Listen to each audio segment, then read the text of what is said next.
Sun rises fierce on a dusty gravel road.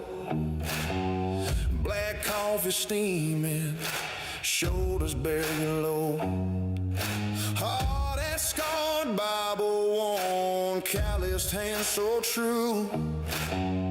We plant our boots deep in this sacred ground we knew. Oh, flag whipping wild on the porch swing chain. We stand unyielding through the storm and rain. From neon-lit Main Street to the wild county line, we cling to the truth where the real stars shine. On these weathered courthouse steps beneath endless skies, we guard the flame for the living, never shut our eyes. It ain't the left or right that draws a battle line. It's rising strong in the fray where the brave define. One nation forged, one vow unbroken. In God we trust. This is a conversation on justice, raw and just.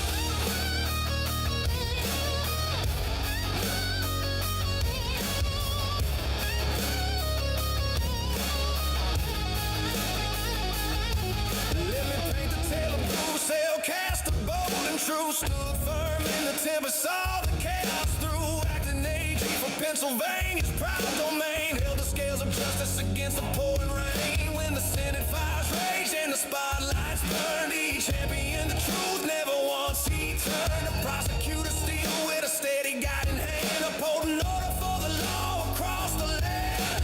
Down in Tennessee where the smoke has pierced the blue, Jeremy Fizon's fire lights the path, a new Republican caucus chair, commanding with might, carrying his state through the dead of night. From Cobb County's twist to the Capitol's hall, he battles for families, answering the call. He knows the grit of streets and the code of the free, a mountain man's roar that claims victory.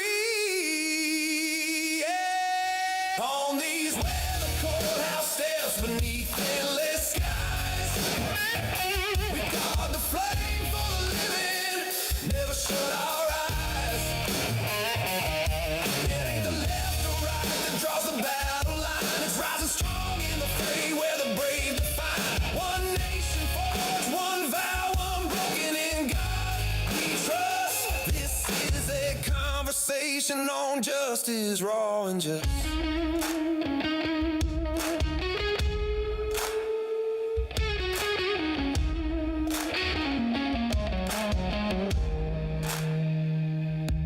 Joe Lesniak prowls the shadows of the night.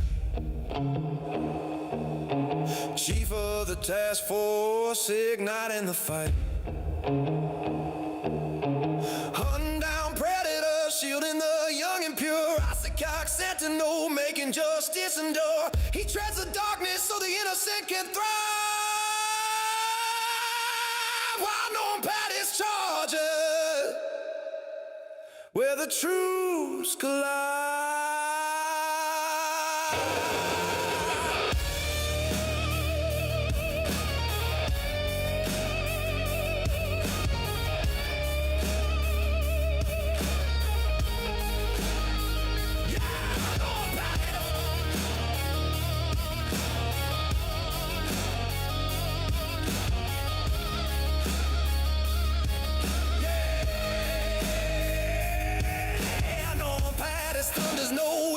In its soul, waging wars in chambers where the tempests roll. Our legitimacy is unyielding creed, defending freedoms that the people bleed. Constitutional storm when the debates ignite. Let the record thunder, let justice take flight. Four pillars of honor, forging fire and dust. United they stand for the nation's trust. On these weathered courthouse steps beneath endless skies, we guard the flame for the living, never shut our eyes. It ain't the left or right that draws a battle line. It's rising strong in the fray where the brave define. One nation forged, one vow unbroken. In God we trust. This is a conversation on justice, raw and just.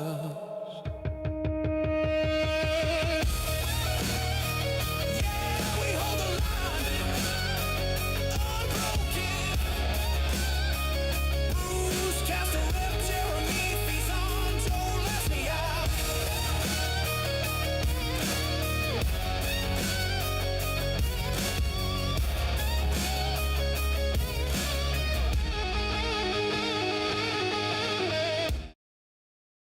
Yaris spent 22 years on death row in Pennsylvania for a crime he did not commit.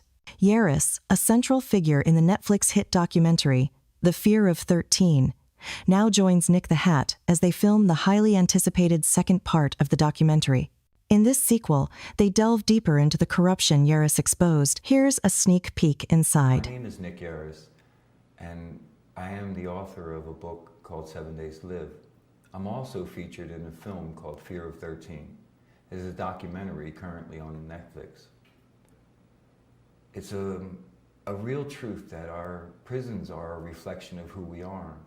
And now that we have all of this effort to free people and to change the mindset from lock them up to, hey, let's be right about it, has changed the dynamics of the United States justice system.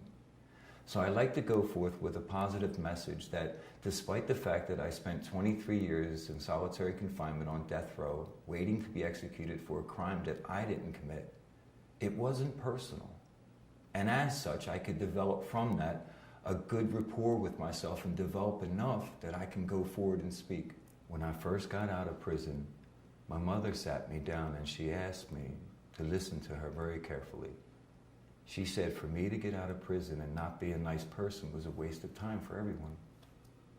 She said further that I had to be a kind person and a respectful person because I had wronged in society before I went to prison.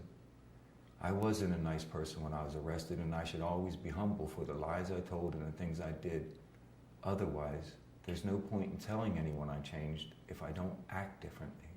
What young people don't understand is that suffering truly makes you beautiful. We're all asked to pay a toll in life to be who we are. And if you lament the toll, you miss the message. And the only way that you can truly grow from the suffering that you endure is to make yourself beautiful from it. Young people haven't been taught that their lives are going to be hard and that it's not going to be okay. I never lie to young people and say, if you get a good education, your life's going to be splendor. That's a falsity. Life is hard. You have to become harder. And the purpose of your education isn't even for you.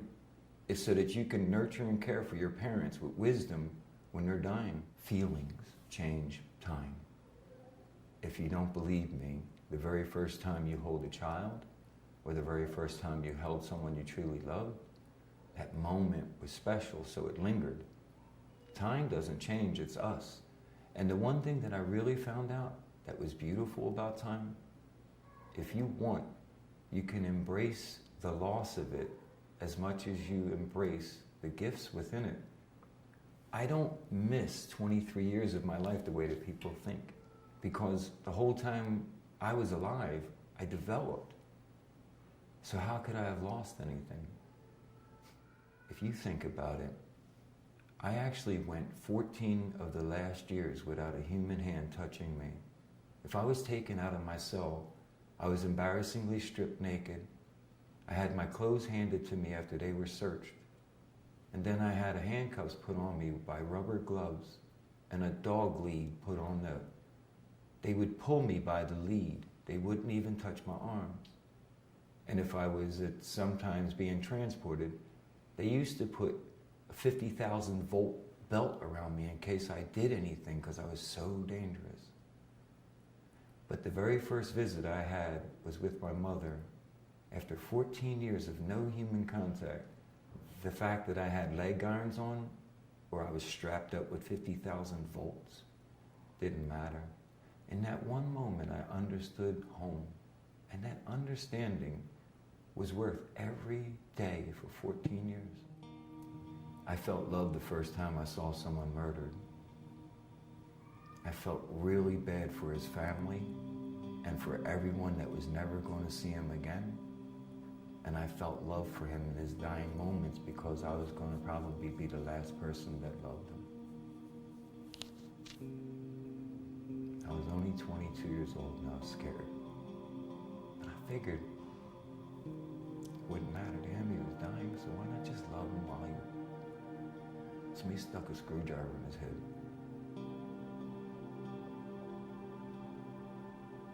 Give me a minute.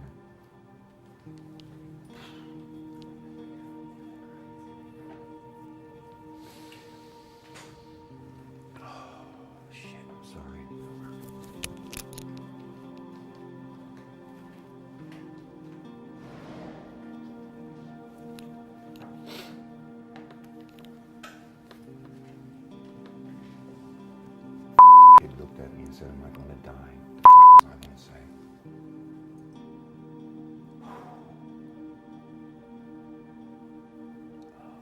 Sorry. My face has been kicked in, so every day it breaks, you understand? I gotta deal with a lot of pain that's been done to me. Detective Randy Martin orchestrated and lied about me at my criminal process trial. Detective Randy Martin and one prosecutor, Assistant District Attorney Barry Gross, did this. The Delaware County Court itself did not do this to me.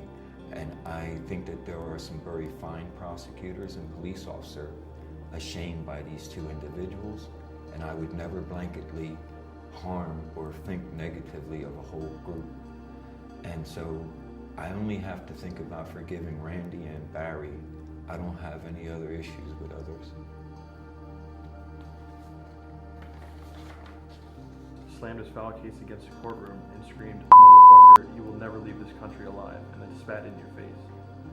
Barry Gross, at the conclusion of my very first acquittal in 1982 in April, in which I was charged with the attempted murder of Officer Benjamin Wright, snapped out in the courtroom and threw the file up against the wall in the court entryway.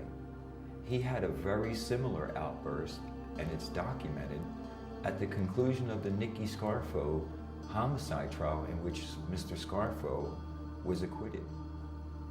She began her own criminal investigation of Delaware County. She began an investigation of the crimes alleged against me and of their activities, and she alone stood up for me.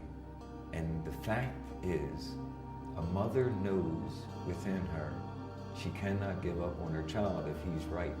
And that strength, because I was having dinner with my mother at the time of the murder. My mother said to me, I don't have to worry about where you were. I know where you were. I just need to make sure that you're okay to come home to me. And I don't want somebody mean when you come home, and I'll fight for you when you're out there. So that was a wonderful experience that my mother taught me. My favorite book is Khalil Gibran's The Prophet. Al-Mustafa, the Chosen, the main character, was a character who spent 12 years within a walled city. And on the day of his leaving, he was asked of everyone to tell them the messages about life and love and all these things. And it so mirrors my life, and so does the fact that Khalil Gibran lost his whole family while he wrote that book. They all died of tuberculosis. Shamefully, he only became famous after he lost everything.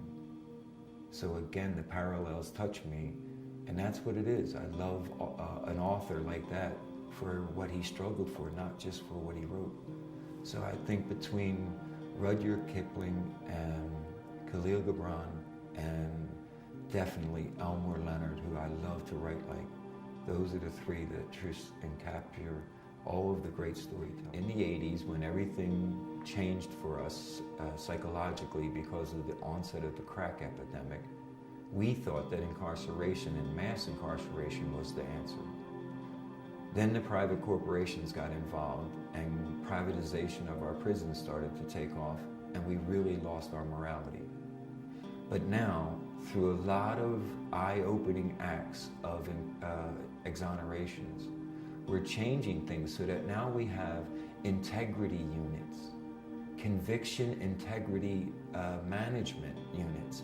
All of these efforts now are to try to change our mindset from slamming the door without feeling to actually trying to change us to not be like them and have feeling. So I think that unlike anyone else's feeling, me, who suffered the greatest, have the most hope ever, because I'm going to make the system better. I love the fact that the education that I've gotten is autodidactic. It's all created of my own. I didn't have a setting of a structure where I could interact in a classroom. So if I can rise up and teach myself and really apply myself, there's no excuse for someone in a university to let me down. I always make this example. You at your age right now are smarter and stronger than I was at your age right now. And you have no excuse not to exceed and beat me in life in your accomplishments.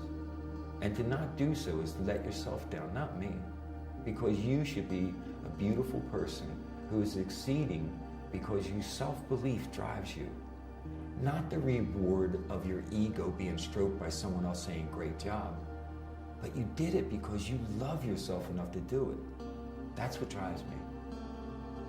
Thank you. Overriding message I have is this. You only have to believe one person in life to survive, but you need so many to get through life. And although I'm asking you to only believe in yourself, I'm also asking you to make sure never to forget how important it is to bond with others, because we need this. The act of earning someone's respect and paying someone in kindness is God's currency. And it's the thing that gave me every purpose of coming back to life. The reason that I drove myself to educate myself, sadly, was only so that I could have beautiful words when they executed me. So I didn't have the ability to hold any paper or anything, and when I first went to prison, I embarrassed myself in the manner that I spoke. I was lazy, I was arrogant, and I didn't enunciate. I didn't have a very good vernacular, and my dictum was non-existent. I talked gibberish. And so I drove myself to do this as well, to stop being embarrassed by the fact that I wasn't accomplished as a speaking person. So any person who feels insecure, the only thing that holds you back is the ability to speak for yourself. If you watch a small child, and I mean really small, they cry because they can't say what they want. That's what we do in life. We feel frustrated because we don't feel like we're being heard, or we feel inferior because we don't have the words to speak. So educate yourself, give yourself every tool, and when you're in that room where you feel intimidated, you won't be, because you'll know. And that self-confidence makes you able to stand up for yourself. That's what young students need to learn more than anything else. The process of education isn't to get you a good job, it's to give you the self-purpose and self-poise that makes you come to life. Because you can be a very brilliant McDonald's server, or you can be a McDonald's server. You can be a CEO, or you could be some CEO who's so alive that his job is secondary to his family and his life. That's the purpose of your education, to understand yourself and then to put it out there. Next on Nick. Nick welcomes Bruce Castor, a former Pennsylvania Attorney General, former Solicitor General, and former Montgomery County District Attorney, as well as the man who represented the 45th and 47th President of the United States. She was just a child when the system took her father away, but she grew up to be the investigator the state never was. While prosecutors called the case closed, she spent years digging through the silence, uncovering the missing files and the contradictions that everyone else ignored. She is the reason we now know the official story is full of holes, and she is here to discuss the fight that has consumed her life. Joining us now is the woman who refused to let the truth stay buried, Amanda Gerber.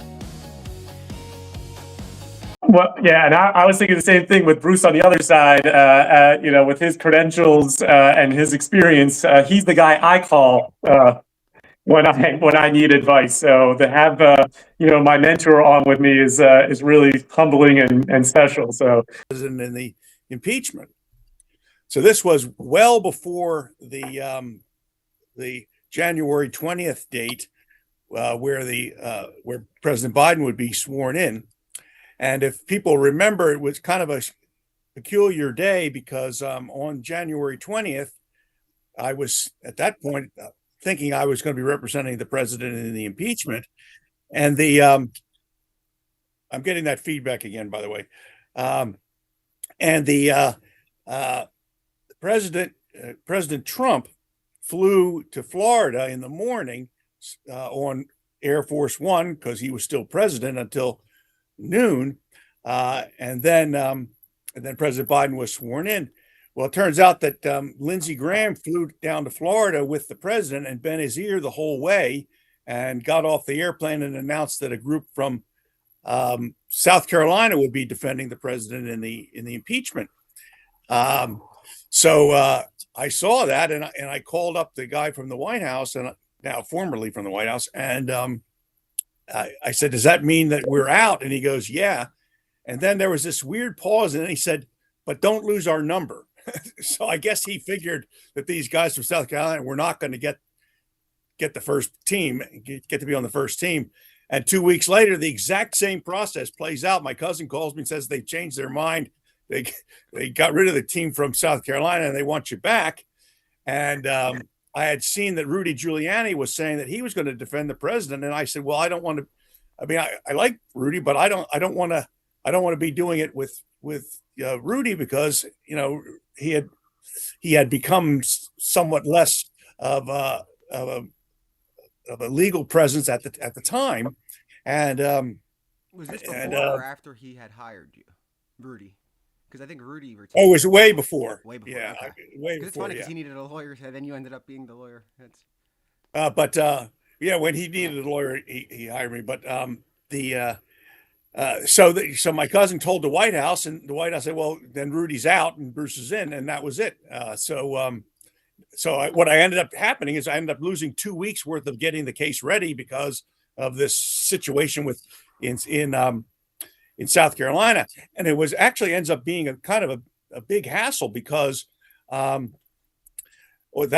last call where I knew that I was back in was on Saturday, January 30th, 2021.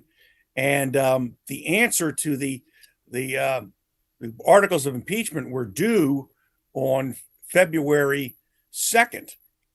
It was Saturday night, the 30th. So I got a hold of my partner, Mike Vanderveen, and asked him to handle all of the business arrangements. And so I started working on the response to the articles of impeachment on Sunday, the 31st, and it was due Tuesday at 10 o'clock in the morning.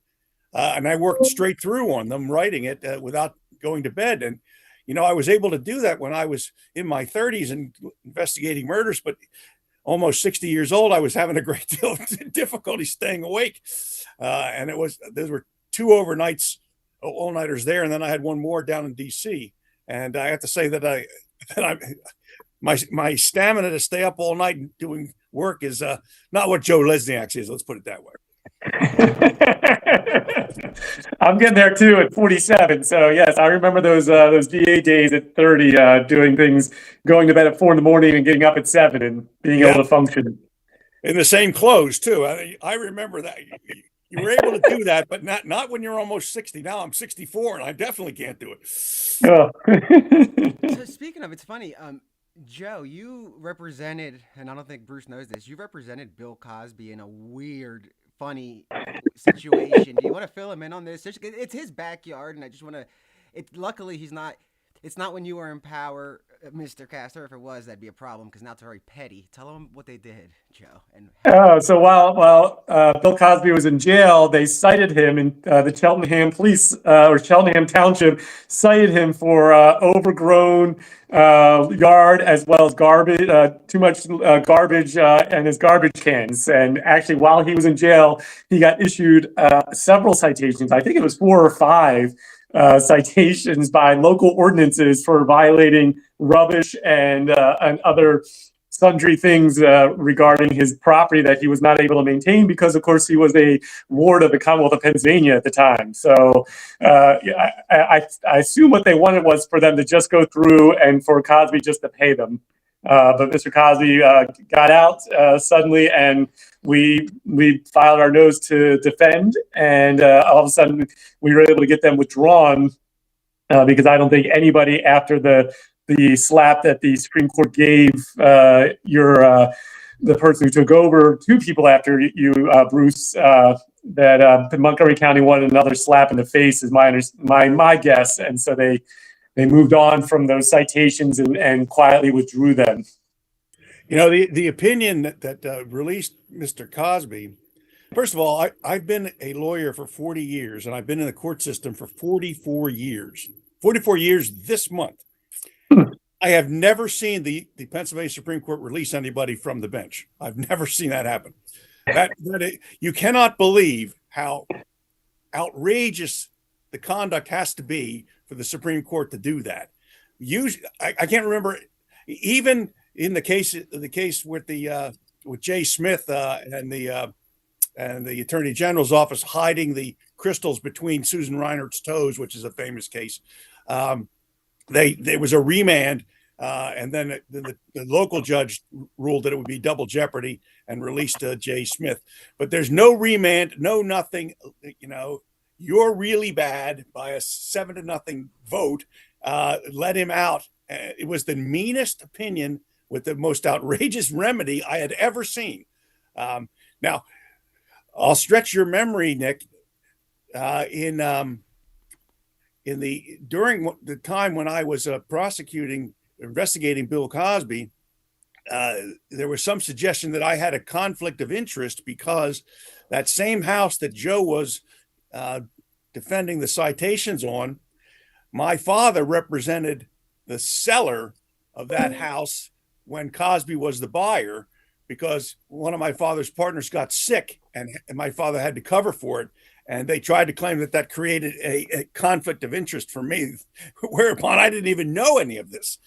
And representing the seller as the fill-in guy years before created a conflict for his son, the DA. So Joe and I have the bookends on that. He has the cleanup of the property, and I had the acquisition of the property. Oh man, that came full circle. That's funny. Let's bring in Jay and Amanda as well to join us. Everybody, again, this is Amanda Gerber and Jay from Crime Time Buzz. They're joining us on the panel. Thank you too for being here as well. It's exciting to have you guys here this early with us. Yeah, excited to be here. Thank you for having me. Thank you for having me. It's wonderful to be here. Of course, and let's make sure. I'm pretty sure sound should be good. I was getting a few notes earlier that sound was not working, but I believe it is now. Nevertheless, Jay, I was telling you about Bruce and some of the gruesome cases that he has prosecuted. Bruce, there's something about a guy that killed, I think, 4 people in Montgomery County years ago. When you were a prosecutor, you sentenced him to death. Or, I'm sorry, you sought the death penalty and you got it. He was a serial killer, I believe. Yeah, actually the most prolific serial killer in the county's history, at least that we arrested. I'm told there was one in the 60s that eventually killed himself, that had killed more people. This guy killed 3 women and a child, a guy named John Eichinger. And I prosecuted the case personally and obtained 4 first-degree murder convictions and 3 death sentences. So how does that feel? Well, first, what's the feeling you get? Is it, when it comes to the victims, do the victims or the victims' families in this situation, what does that feel like when you hear a case first come to you and then it closes? And even though you'll never get that relative back, not many people have that opportunity to be a district attorney, to have the power to bring justice to people. What's that feel like? And you did it for some time, right? What, 12 years, 14 years? I was there 23 years. In particular case, I probably would not have done that case, but for the fact that it came in on Good Friday, and my first assistant was out of town because it was a day off, and so I had to go. I went out into the field when the bodies were discovered, and I ran the case from its inception. And it's that case was really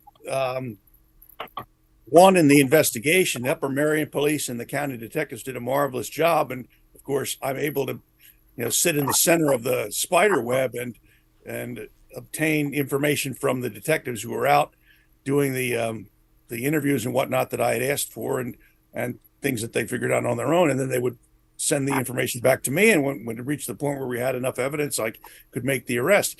It feels wonderful. I mean, I never would have given up my position in the DA's office willingly had it not been for the fact that unlike most prosecutors in large jurisdictions, I came up through the ranks, and not only did I have no money, I had tremendous debt because I had been borrowing money, and my children were now reaching the age they're going to have to go to college, and I needed the money to send them to college. So I could not stay. Most large jurisdictions like Montgomery County, a lawyer, a more mature lawyer in their 40s or 50s who has already earned enough money to be able to go back to public service if they had started there, would be the top guy. But I was only 38, and I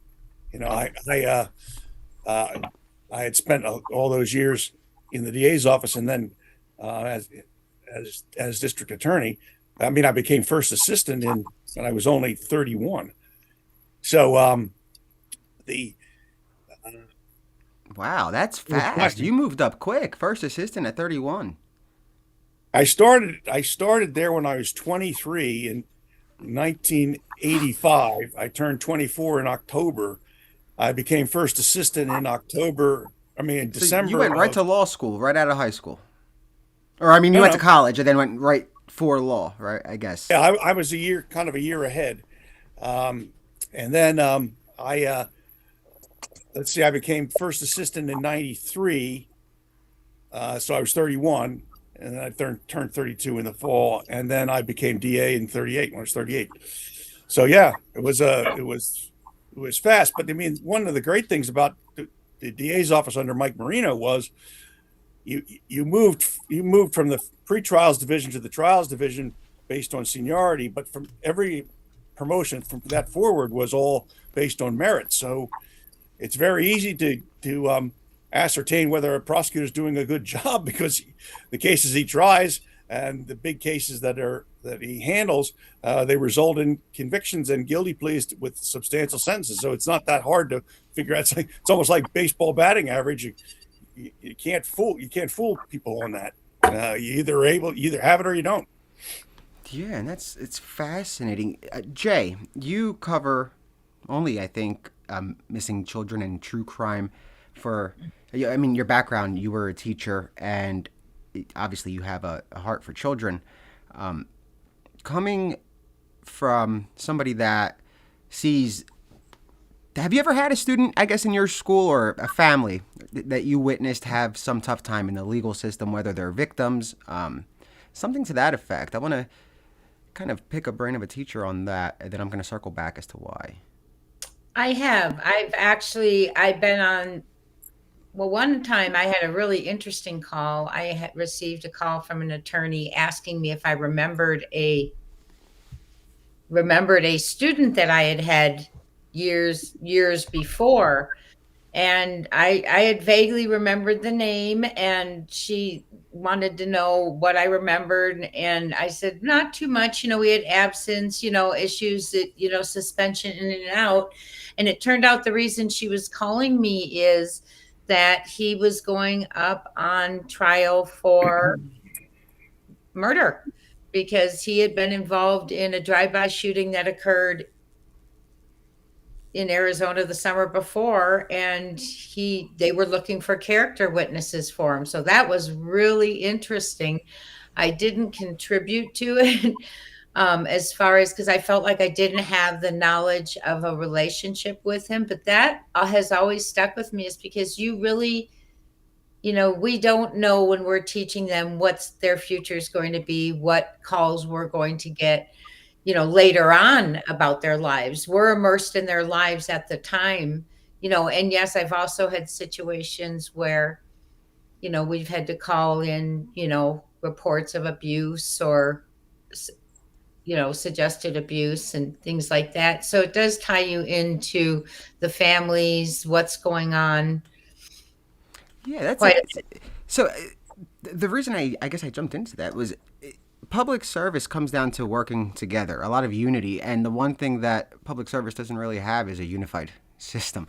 Even when it comes down to the police agencies, I think there's 150,000 total law enforcement agencies in the United States, and there's no unified portal that makes all of their reports universally accessible. And you would think that if you have a system that can do that and also that of the education system. I think that a little bit off topic, but I was trying to jump on that.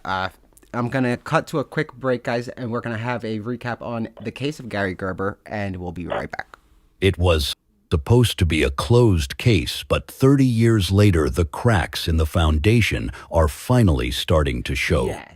This is a story about a rush to judgment, missing evidence, and a man serving a life sentence for a crime that looks less like murder and more like a desperate act of survival. It begins on a dark summer night in 1993 on a secluded stretch of Rimrock Road in Monroe County, Pennsylvania. Two men drove into those woods, but only Gary Lee Gerber Jr. walked out. What happened in the shadows that night has been debated for decades, but the official narrative is unraveling. On August 13, 1993, 45-year-old Robert Hagan and 24-year-old Gary Gerber parked on that remote road.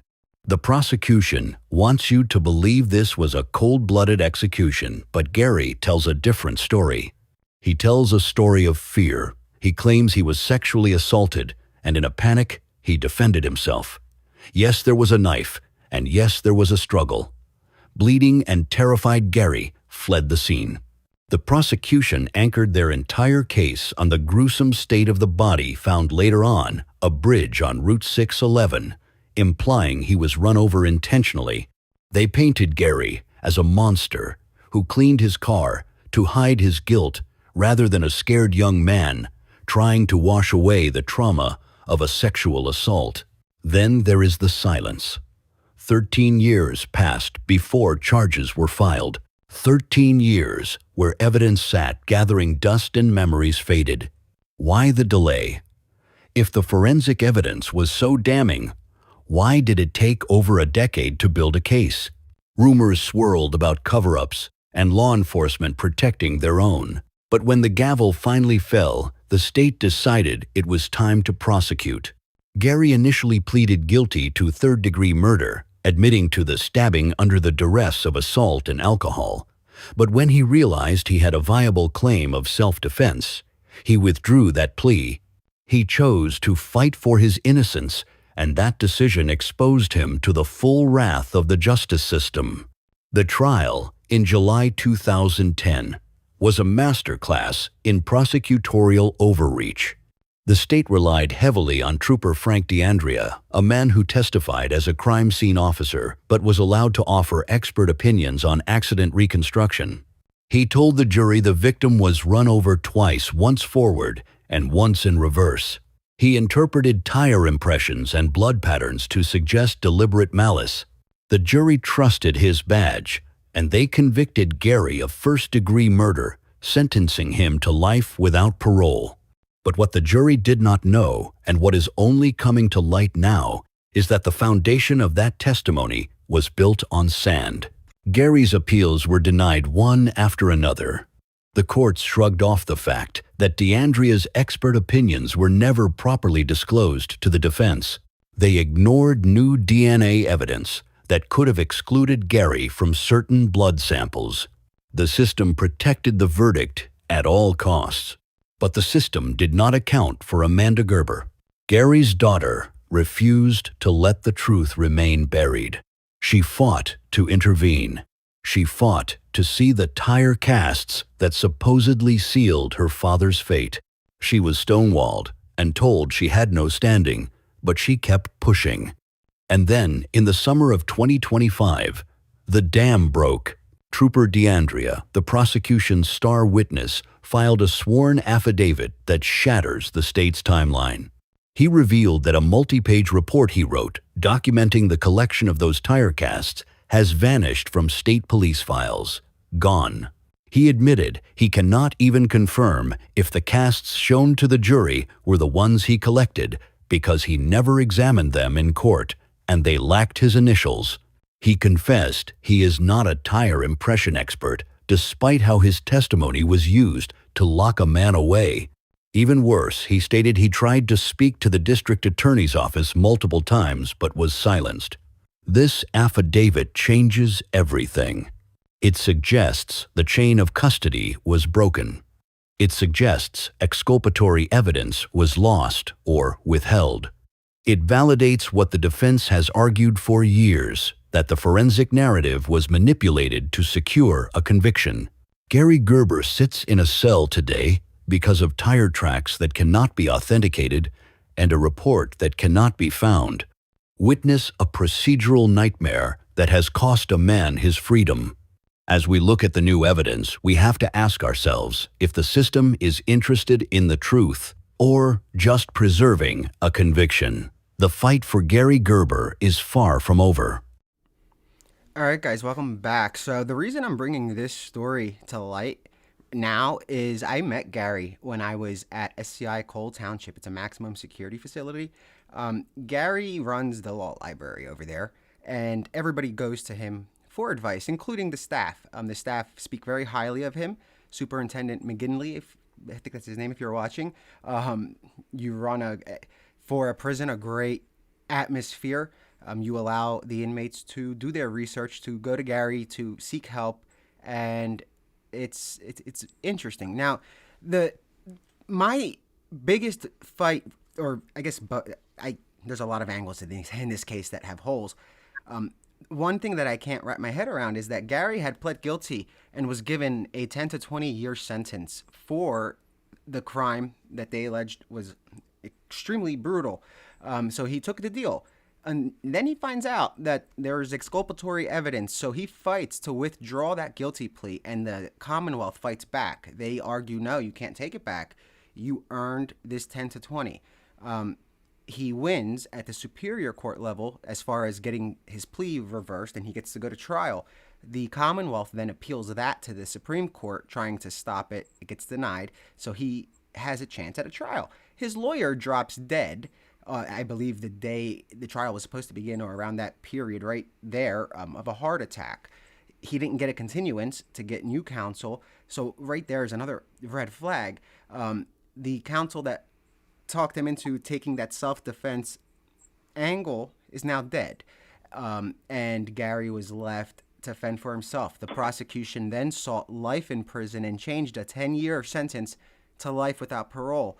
Gary would be getting out in a couple of years on parole, 100%, because he has a clean prison record, and his ability to help others. He'd be getting out.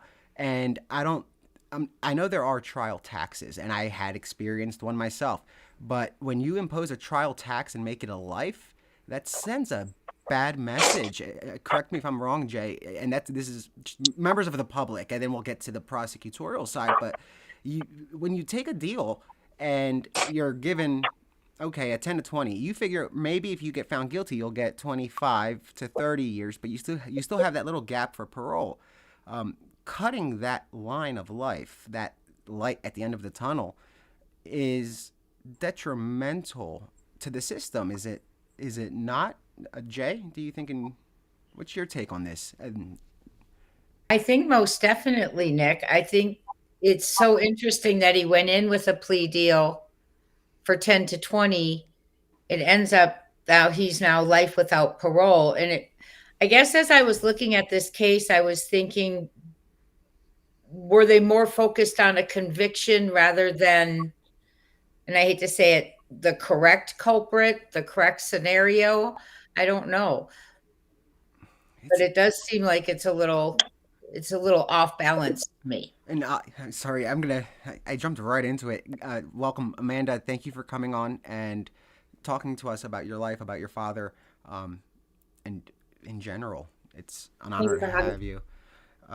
And I'm your age, so if anything I say, if it gets too personal, just you could say next, and we'll cut to the next question. I want you to walk us through your life, and my whole argument for the audience on the case of Gary Gerber is, let's just say everything that the prosecution said is a fact and it's true. My theory is that you shouldn't be getting life when you're offered a deal and you take that deal and they fight to keep you in for that time. It should be based on, did he commit a murder in between that? Did something change? Nothing changed in the affidavit of probable cause. That's my argument. He's not any more of a threat than he was when he had the deal and they fought to keep him in that deal. But Amanda, how old were you when this when this happened, when you realized it wasn't a phase, when you realized this is life? Yeah, I mean, so my dad got arrested when I was 11 years old, which is crazy to take on as a child. And 2010 was when the life sentence conviction came about. And to be really honest with you, it was such a traumatic time that I feel like I almost blacked out a large portion of my teenage years because my life did drastically change. I mean, I was already navigating how to have a relationship with my father that's, in prison, which was extremely difficult. And now it's, well, he's never getting out. So, even as a 30-year-old now, that's hard to navigate. But as a teenager, I felt helpless and extremely alone and defeated in that. And I guess walk me through it. When that happened, did you were so young, so I guess you went in when something I can't even put myself in those shoes, because it's almost as if it's harder sometimes when you have somebody that's alive, right, and you see them somewhere than them passing. It's hard. You were a child. What was it like when you went to school that next day? And since you were so young, did kids know anything? Did teachers look at you in any way? Yeah. I mean, so my family definitely tried to protect me with, leaving out a lot of the details of what was going on, just because it was a lot to take on as a child. And same for my brother, that was a hard thing for us to hear. So I didn't even know exactly what my dad was in prison for at first. And I remember going to school and kids being like, I heard your dad's.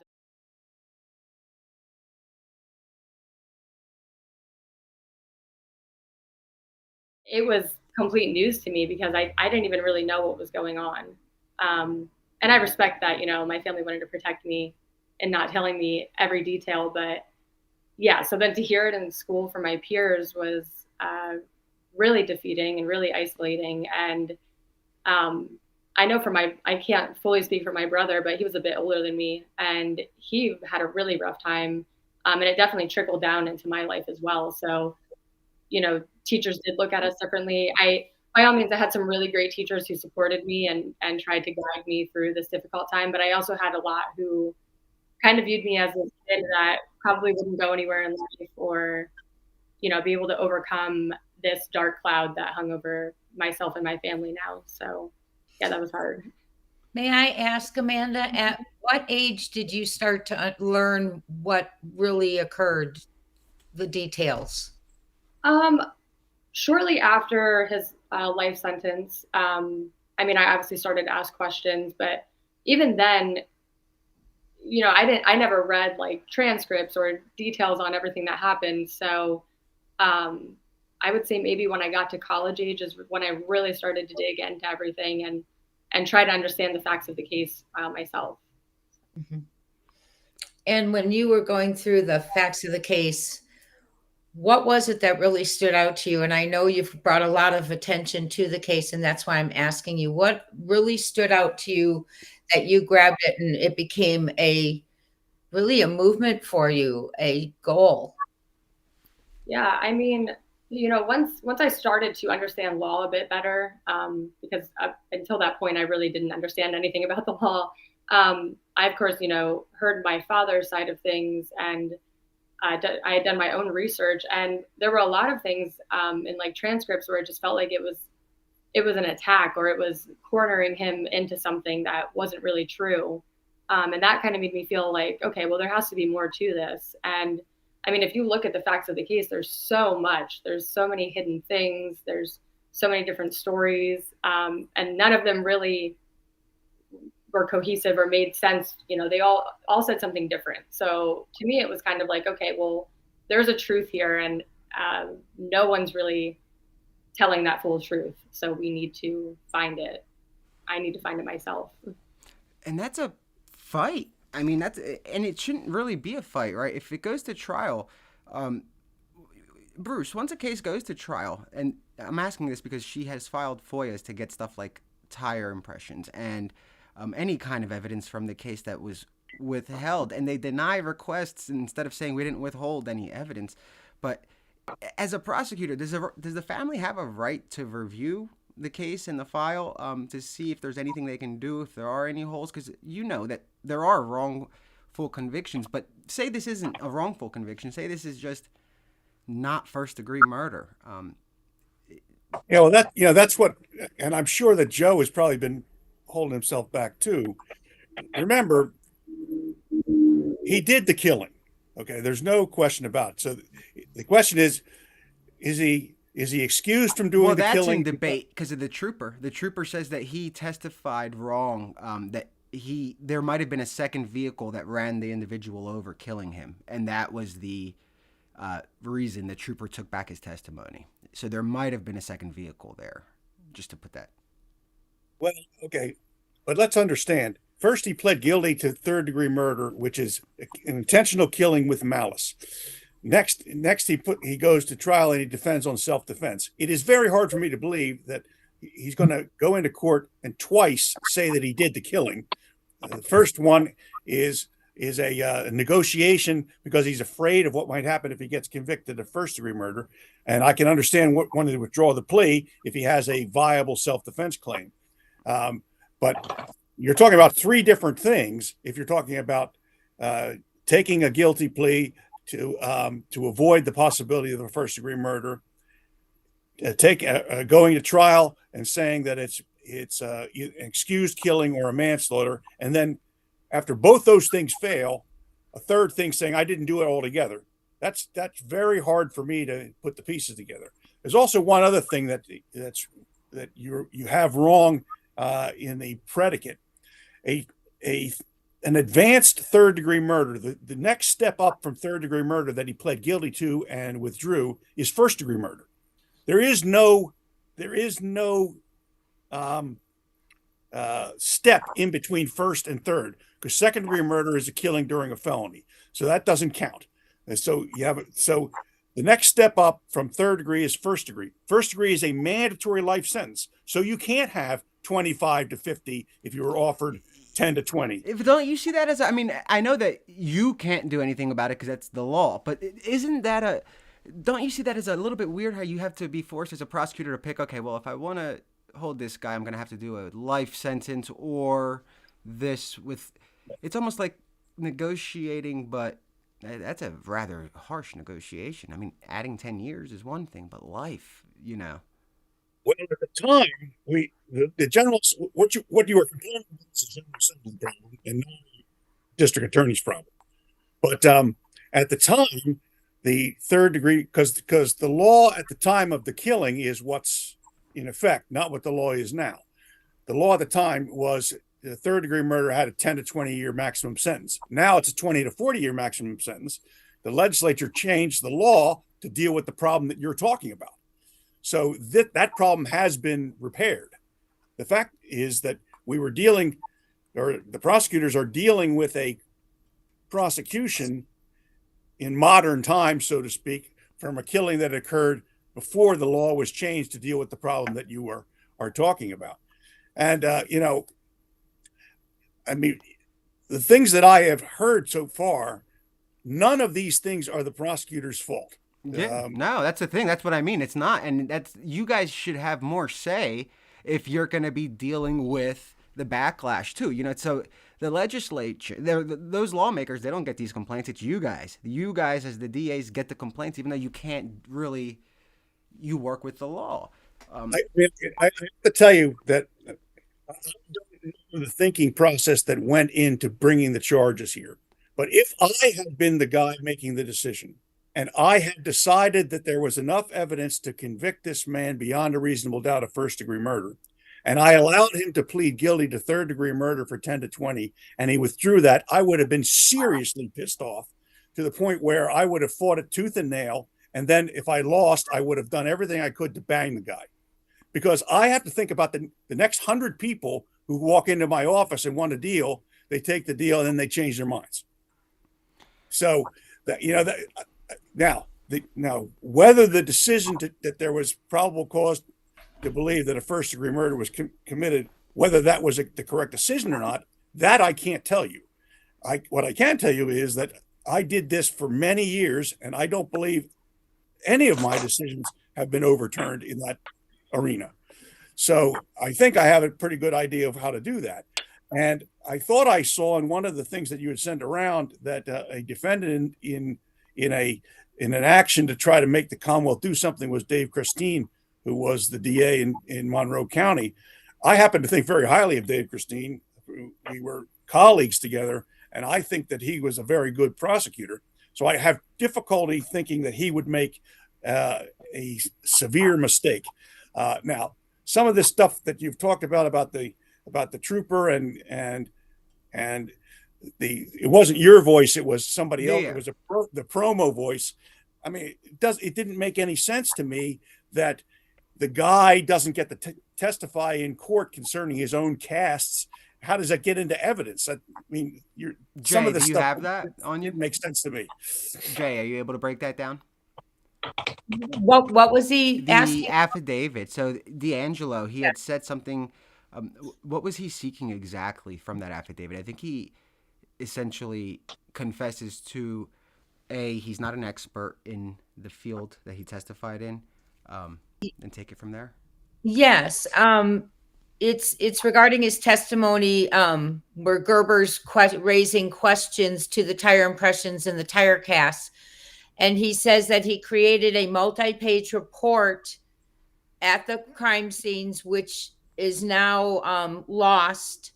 So they don't know which evidence was documented at which crime scene, which tire impressions at which crime scene, by whom, and that I cannot testify or opine on the examination of the tires themselves, as I am not a tire impression expert.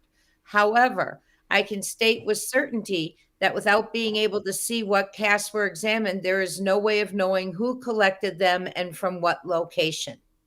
Well, this doesn't make any sense, you see, because if the defendant was convicted based on this evidence, this guy had to testify, which means he had to be qualified as an expert, which means the judge ruled that he was an expert, regardless of what the guy says. And the tire impressions the casts had to have been introduced into evidence in order to form the foundation for his testimony. What am I missing here, Joe? I was going to tell you to jump in, Joe. Let's go. Yeah. So I'm not sure either what we're missing. I mean, if was he put on the stand and the judge deemed him not to be an expert because he wasn't reviewing the same casts as the trooper did, or did he just never get put on the stand in the trial? But then how did the evidence get in if he didn't get put on the stand? It sounds like the evidence is not there right now either, though. That's the thing. According to the affidavit, it appears he was on the stand and testified, but now he's stating, I don't know what, that was going to be my question to Bruce and Joe, is why was he on the stand as an expert witness, and now we have an affidavit where he says I cannot testify because he isn't an expert. Well, he doesn't get to make the call of whether he's an expert. That's a legal decision. That's not his call. That's the judge's call. And the definition of an expert in the legal context is he has information that the ordinary person would not have. We all are experts in something.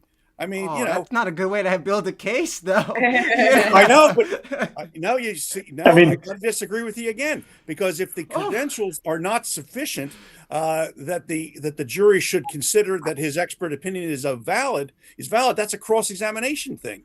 But the threshold to get over being qualified as an expert is that you know something that the ordinary person doesn't know, and the judge makes that call, not the guy, the judge.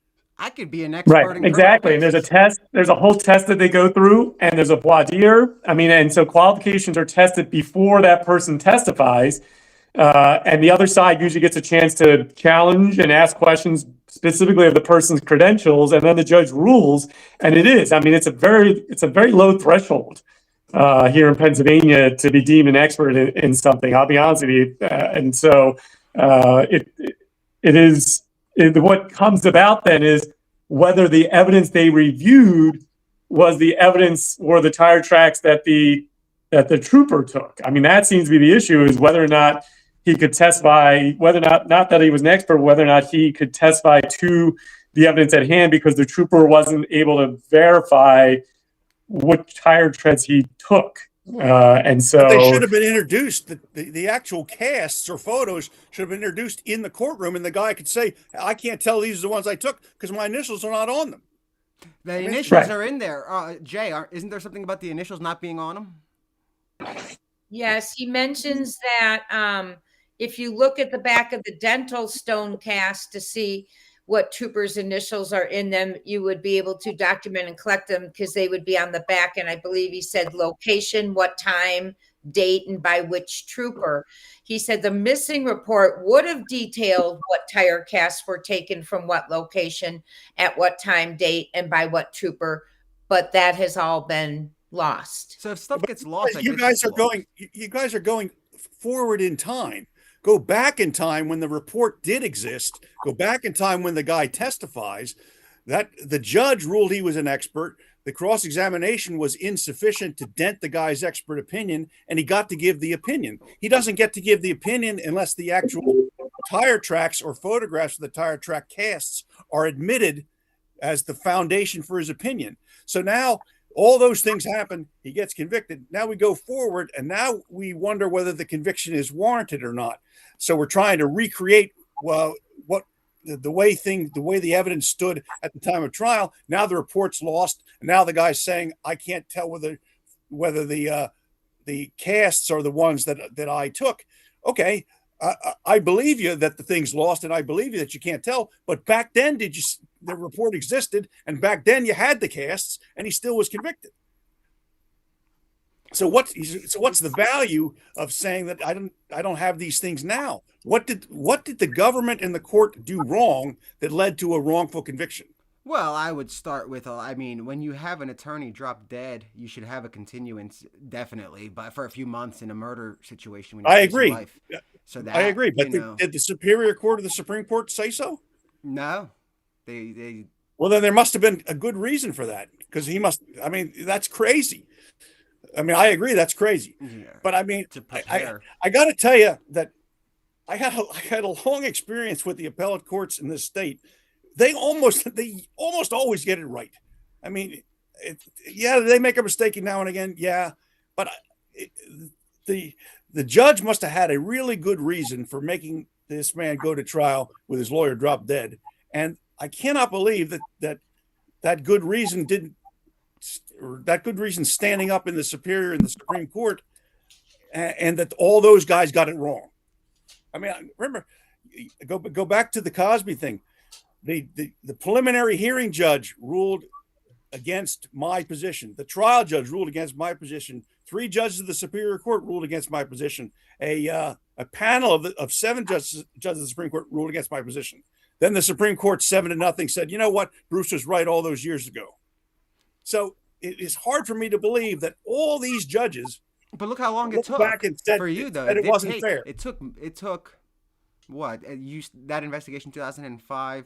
It took a good 10, 15 years to make it through the system, right? And I think that this trooper, what if he's in the same position where it was a heated election year and they just call him not credible, the way they said to you that you're obviously a credible guy, very credible guy, and they tried to say that, he's not credible, but they lost that argument, I believe, at the higher court with you, that you were credible and you had the right to be there.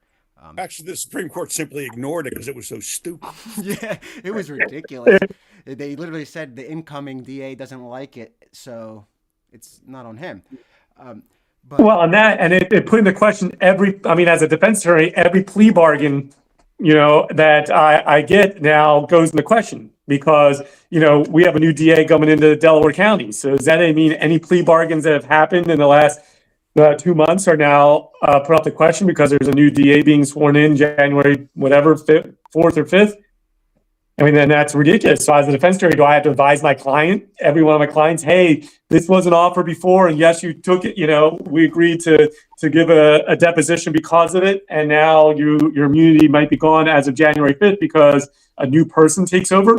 Remember, Bruce was just the person in the office, and he was the representative of the office, and the office gave immunity to Bill Cosby. Bruce Castor happened to be the DA making the decisions in that office at the time, but the office doesn't change.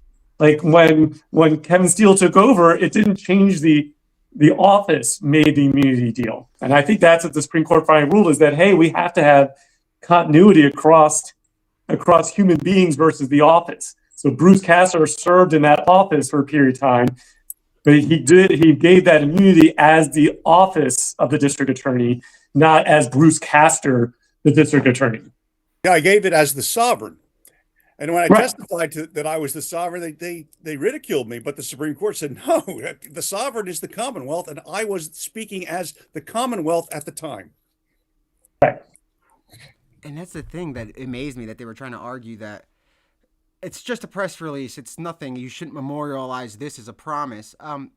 That's a very good promise. It's in a press release. I mean, that's memorialized, and yes, I think it should stay. They were asking essentially, I think, to withdraw all immunity deals if they had kept that one as it went. It wasn't really an immunity deal. It was a non-prosecution agreement. I had made because the you can only assert the Fifth Amendment if there is a danger that you're going to be prosecuted. So once I said that as the Commonwealth, I said that he's not going to be prosecuted. That binds the Attorney General. That binds everybody.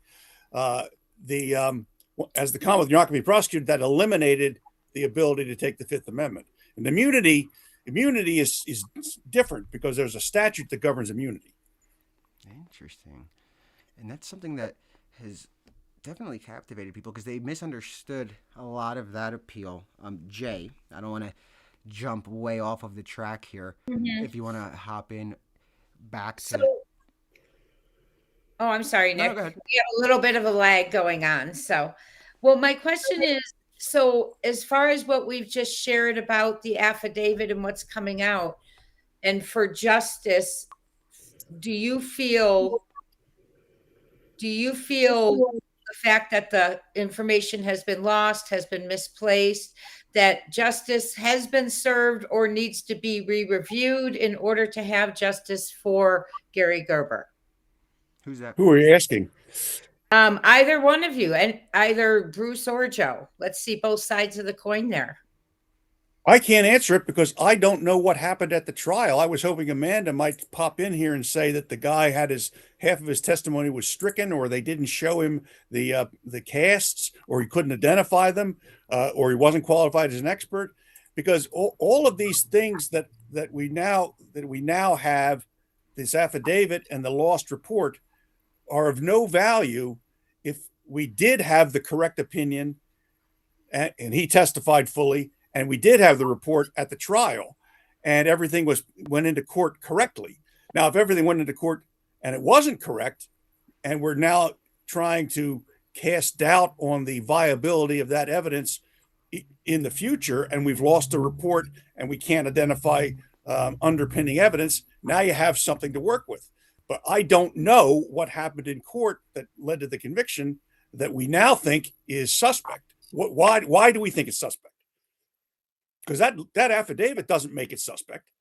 Something had to have happened in the courtroom that I guess Amanda, hop in. What do you know on that angle? Not to get so tire tracks that ran over Mr. Hagan, and when we questioned, Stoikis about why these weren't handed over, he first lied and said that he did hand them over to us. And then he just recently, at our oral arguments for the PCRA, and they also changed the location of the vehicle that my father was in when the sexual assault occurred. So, the prosecution's argument was that my father had a way to escape because the car was parked in the middle of this dirt lot. And my father has always said that it was parked along a tree line and he couldn't get out of the car on the passenger side. So, when these casts were collected, looking at them now, they don't match the tracks in the middle of the lot either. And that changes everything. They also said that there was blood next to those tracks in the middle of the lot. And we've also recently found out that the soil tested, there was no evidence of blood found. So, it changes everything. And that's why it's important. And, it goes to the fact that there were many lies and deceit going on here. And yeah, sure, there may have been things that previous attorneys should have done, but one thing that we've said for years is that we're not psychics. You know, my father's not a psychic, his attorneys aren't a psychic, so they can't ask for something that they don't know exists. And we've only found out that these exist a year ago. So that becomes a Brady violation. So if the prosecution did intentionally withhold exculpatory evidence, they could be actually held personally liable as a prosecutor. Their immunity is qualified. People don't realize that they have qualified immunity, and that if it can be seen that it was intentional, that they could be themselves dealt with a Brady violation and cause lots of issues for them personally as the prosecutor of the case, not just the office itself. Newly discovered evidence is another thing, but of course this isn't newly discovered evidence if these casts were actually taken back at the time of the crime. This is evidence that was not handed over.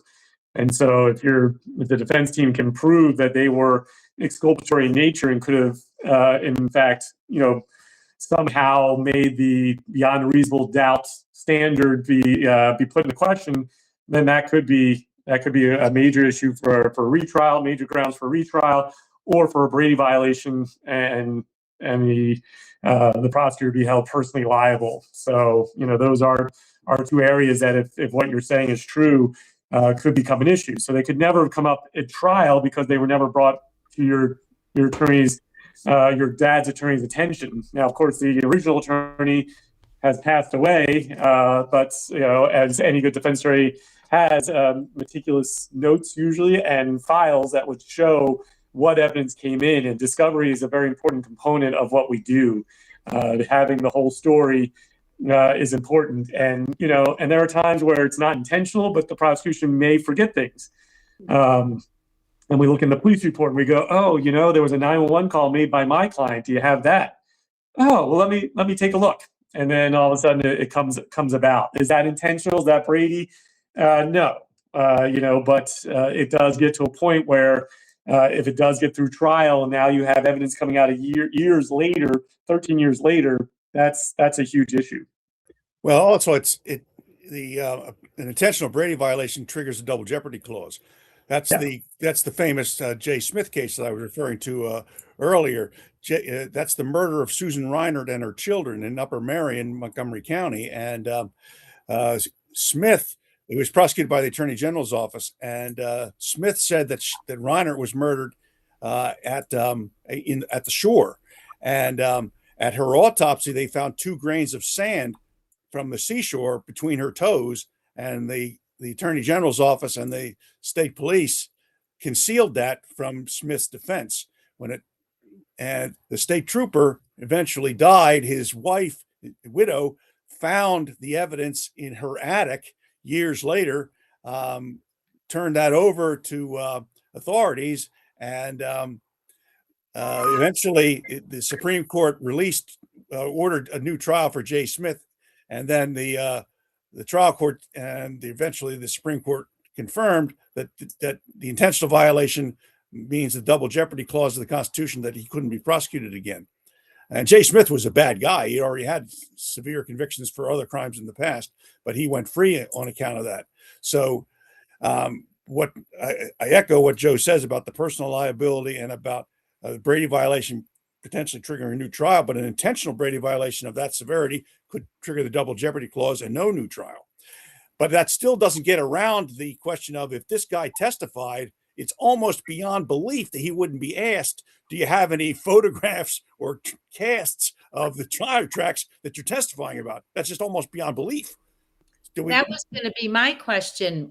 Did he show them at the original trial and they've been lost since, or were they lost before the original trial? No, they weren't lost at all. It's only the report that was lost.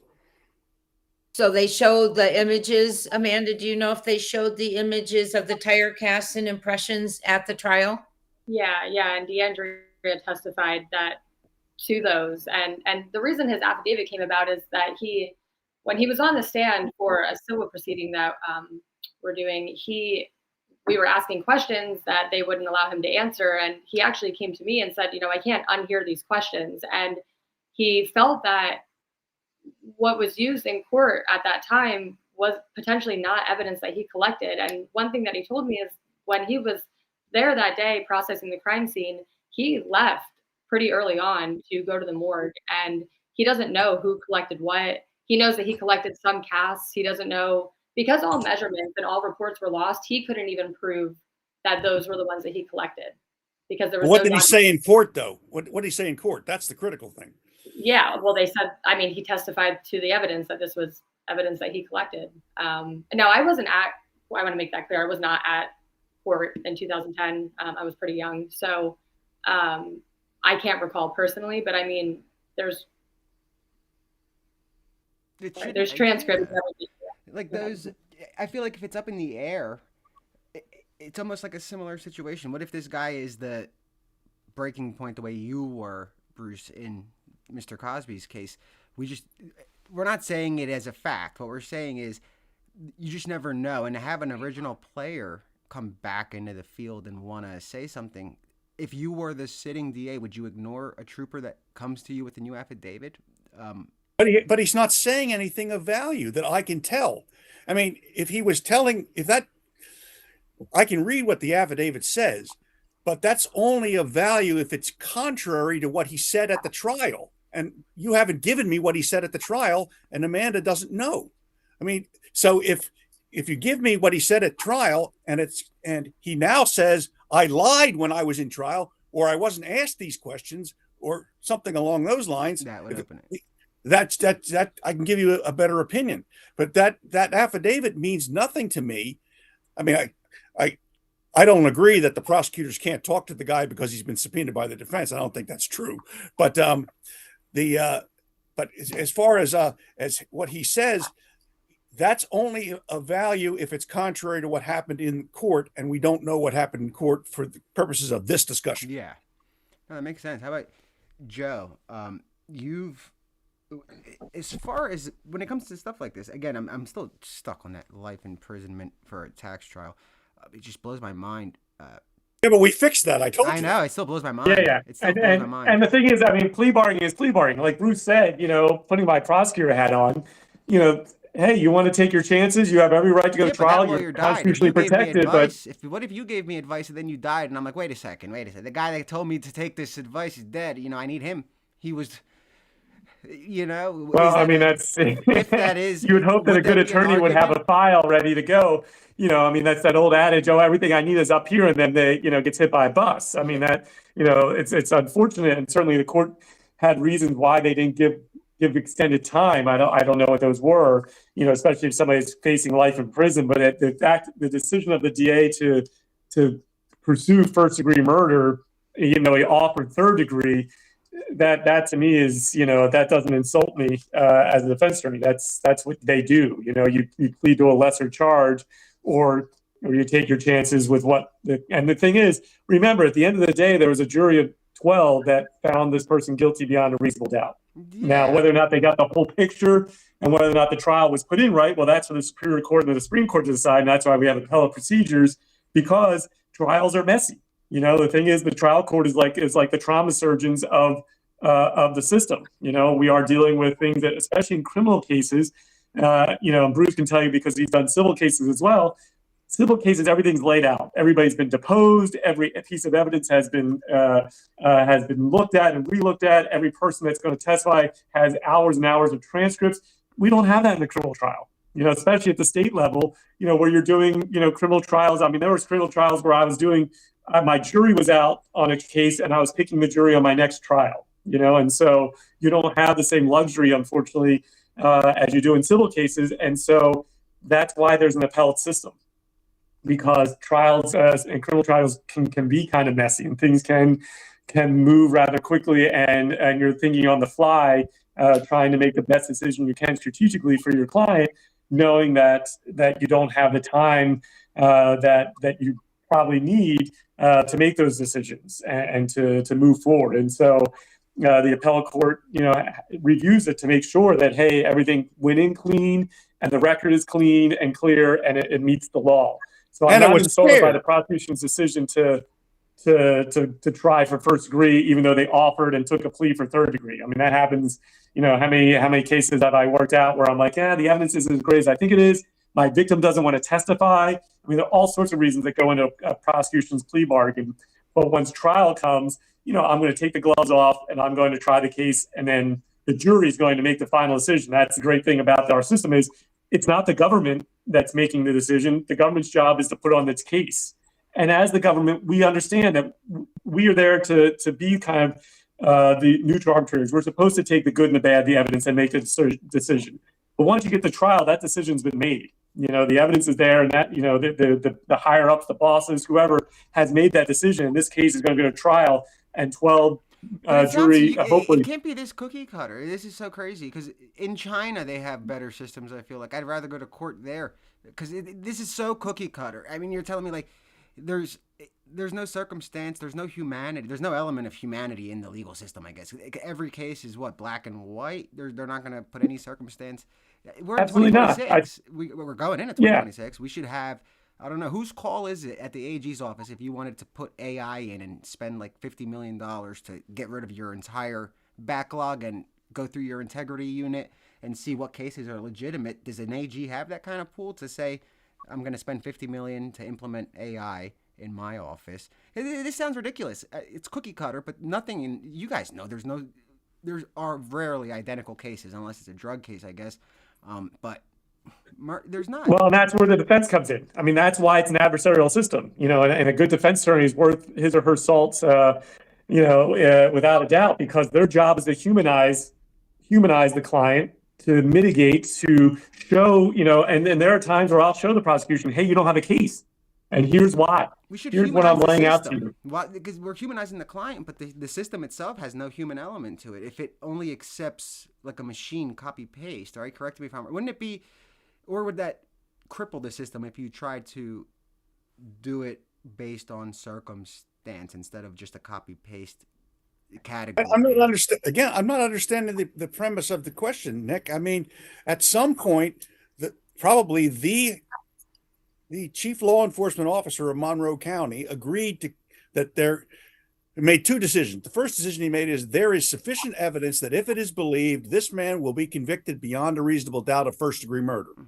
And his second decision was, because I think that this crime, there is sufficient chance that I might lose this case, I will allow the man to plead guilty to third-degree murder and take away the risk that I might lose the case altogether. The guy takes the deal. So the concept of mercy was exercised, and then he changed his mind. Okay, well, you have every right to do that, and the prosecutor can fight that. And when it doesn't happen, the only thing is left, there is no other choice, is to pursue first-degree murder, because you already got him to reject the greatest sentence possible for third-degree murder. The only charge higher than that is first-degree murder. Yeah, but that throws all humanity out. What if? But you're not listening to me. 10 to 20 years was the maximum sentence for third-degree murder. When he rejects that, the prosecutor can't come back and give it to him again because he already said no. So the first-degree murder is the only choice, and it has the mandatory life sentence. The problem you're talking about, the General Assembly fixed 10 years ago. Doesn't. I mean, I guess the prosecutor could have chosen to withdraw the first-degree murder and proceed on the third-degree murder only. That's what you're saying, and that's Joe. No, he wouldn't do that because he already rejected the 10 to 20.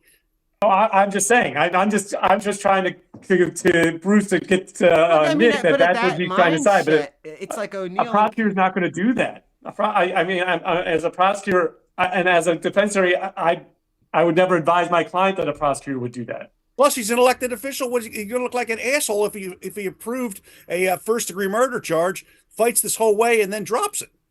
Right.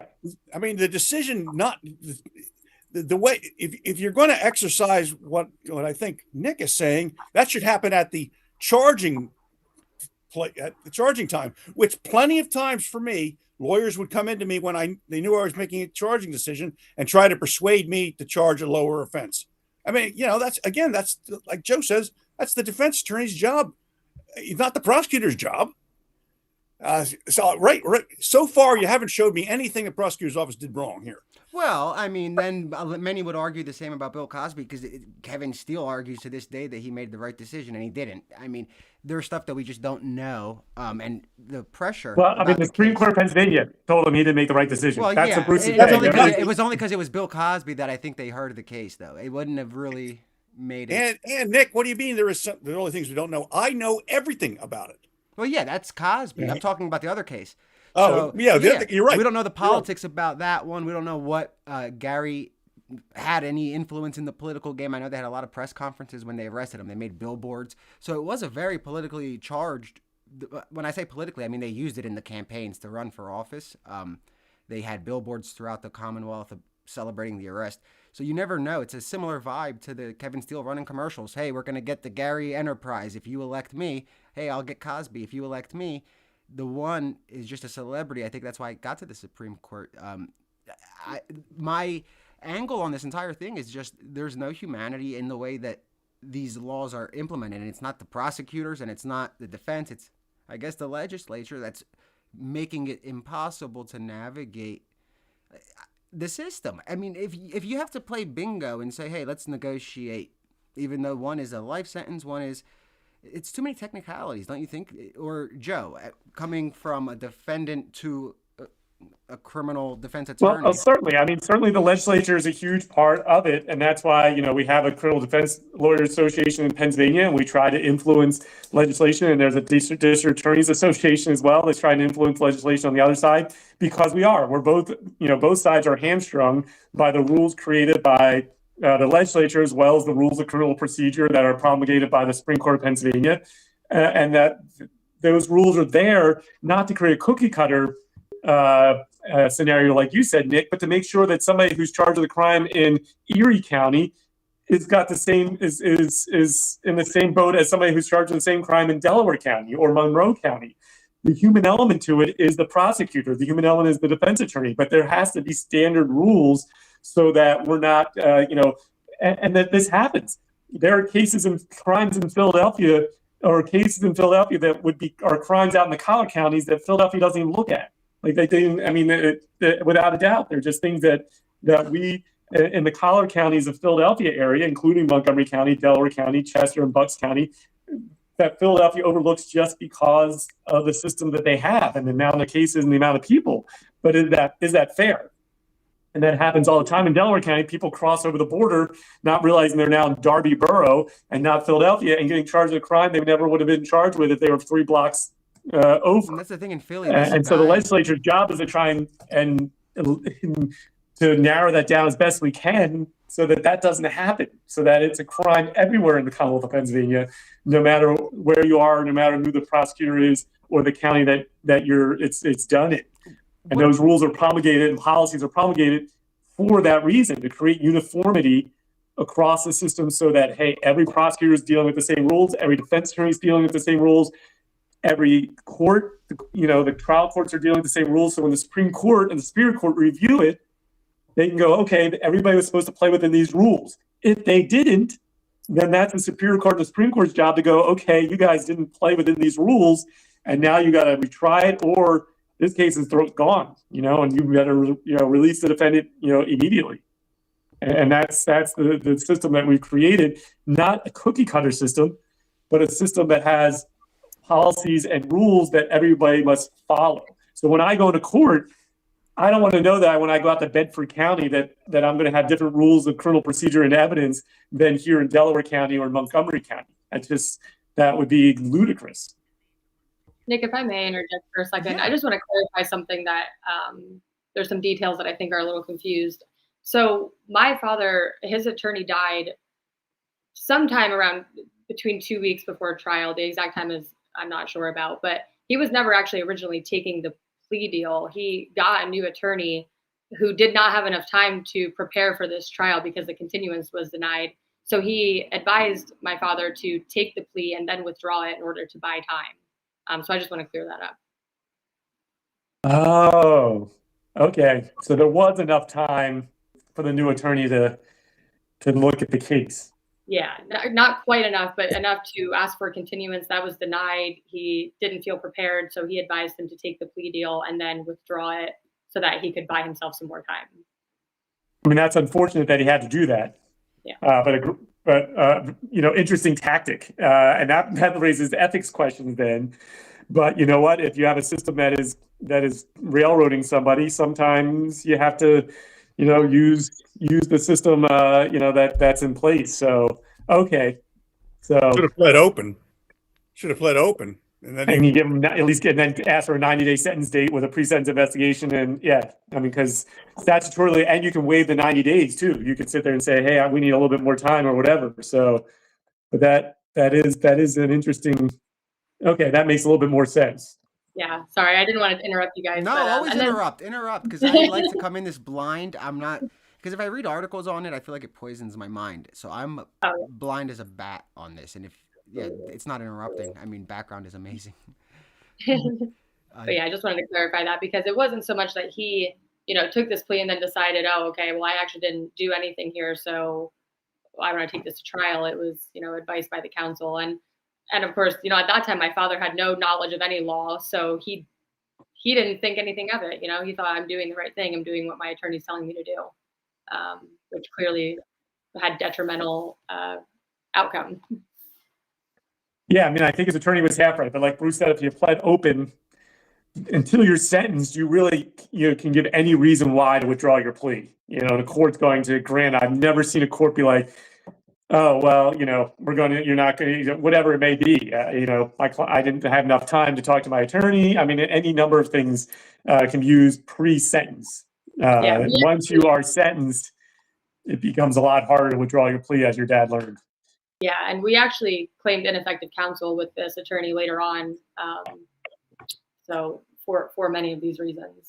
Actually, I'm not so sure that he was ineffective. He might have been unethical, because it sounds to me, if I heard the background correctly, he was allowed to withdraw his plea at the trial court, and the Commonwealth appealed to the Superior Court and the Supreme Court. Is that what they said? Or was it the Superior Court that reversed it and gave him the trial, and the Commonwealth appealed to the Supreme Court? I'm going to be honest, I actually don't know that off the top of my head. I believe it was, from my understanding, and Jay, correct me if I'm wrong, he filed a motion to withdraw the guilty plea. It was denied. He appealed it to the Superior Court. It was granted. They reversed his plea. The prosecution then appealed it to the Supreme Court, and it was not successful for them, and they went back to trial. Am I correct, Jay? Nick, I'm not sure. Say it again. I'm sorry. So essentially, Gary, if I'm not correct, I don't know, correct me if I'm wrong. Gary pled guilty, withdrew his guilty plea by filing a motion with the county court. It was denied, then appealed to the Superior Court, where it was granted.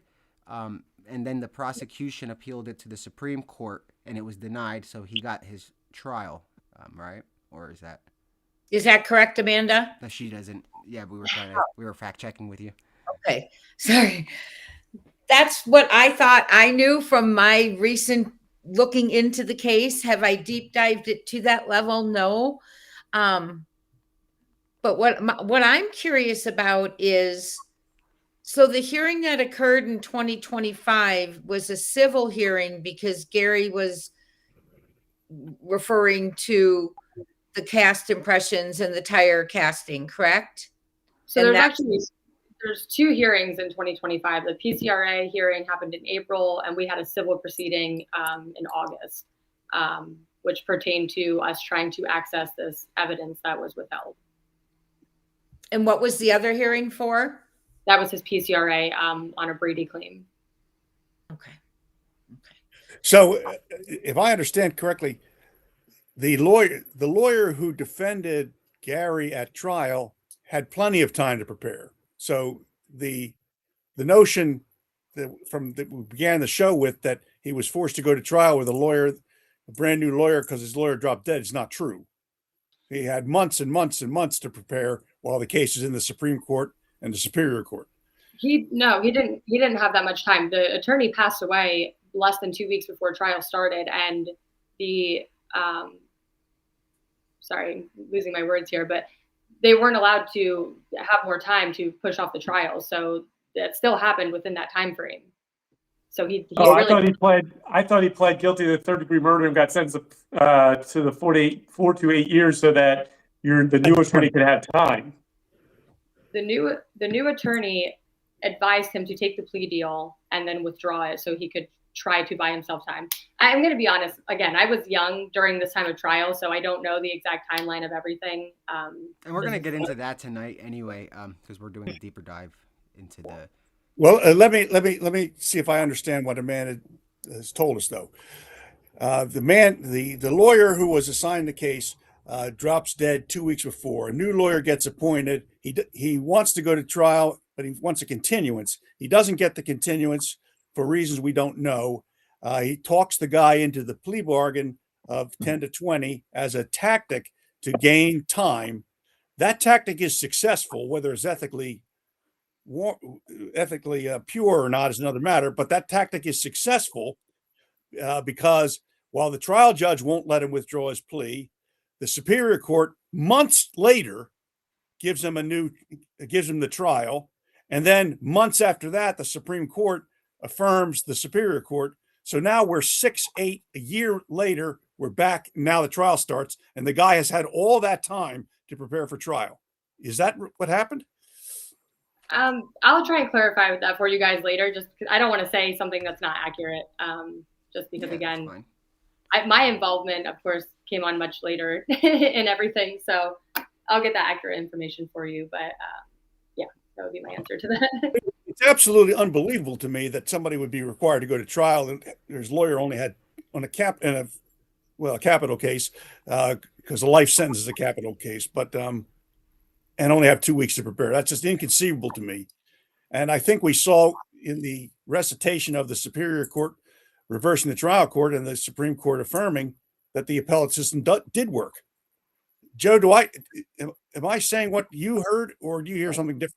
No, I agree with you. I can't imagine a court forcing somebody to do that in a case like this. So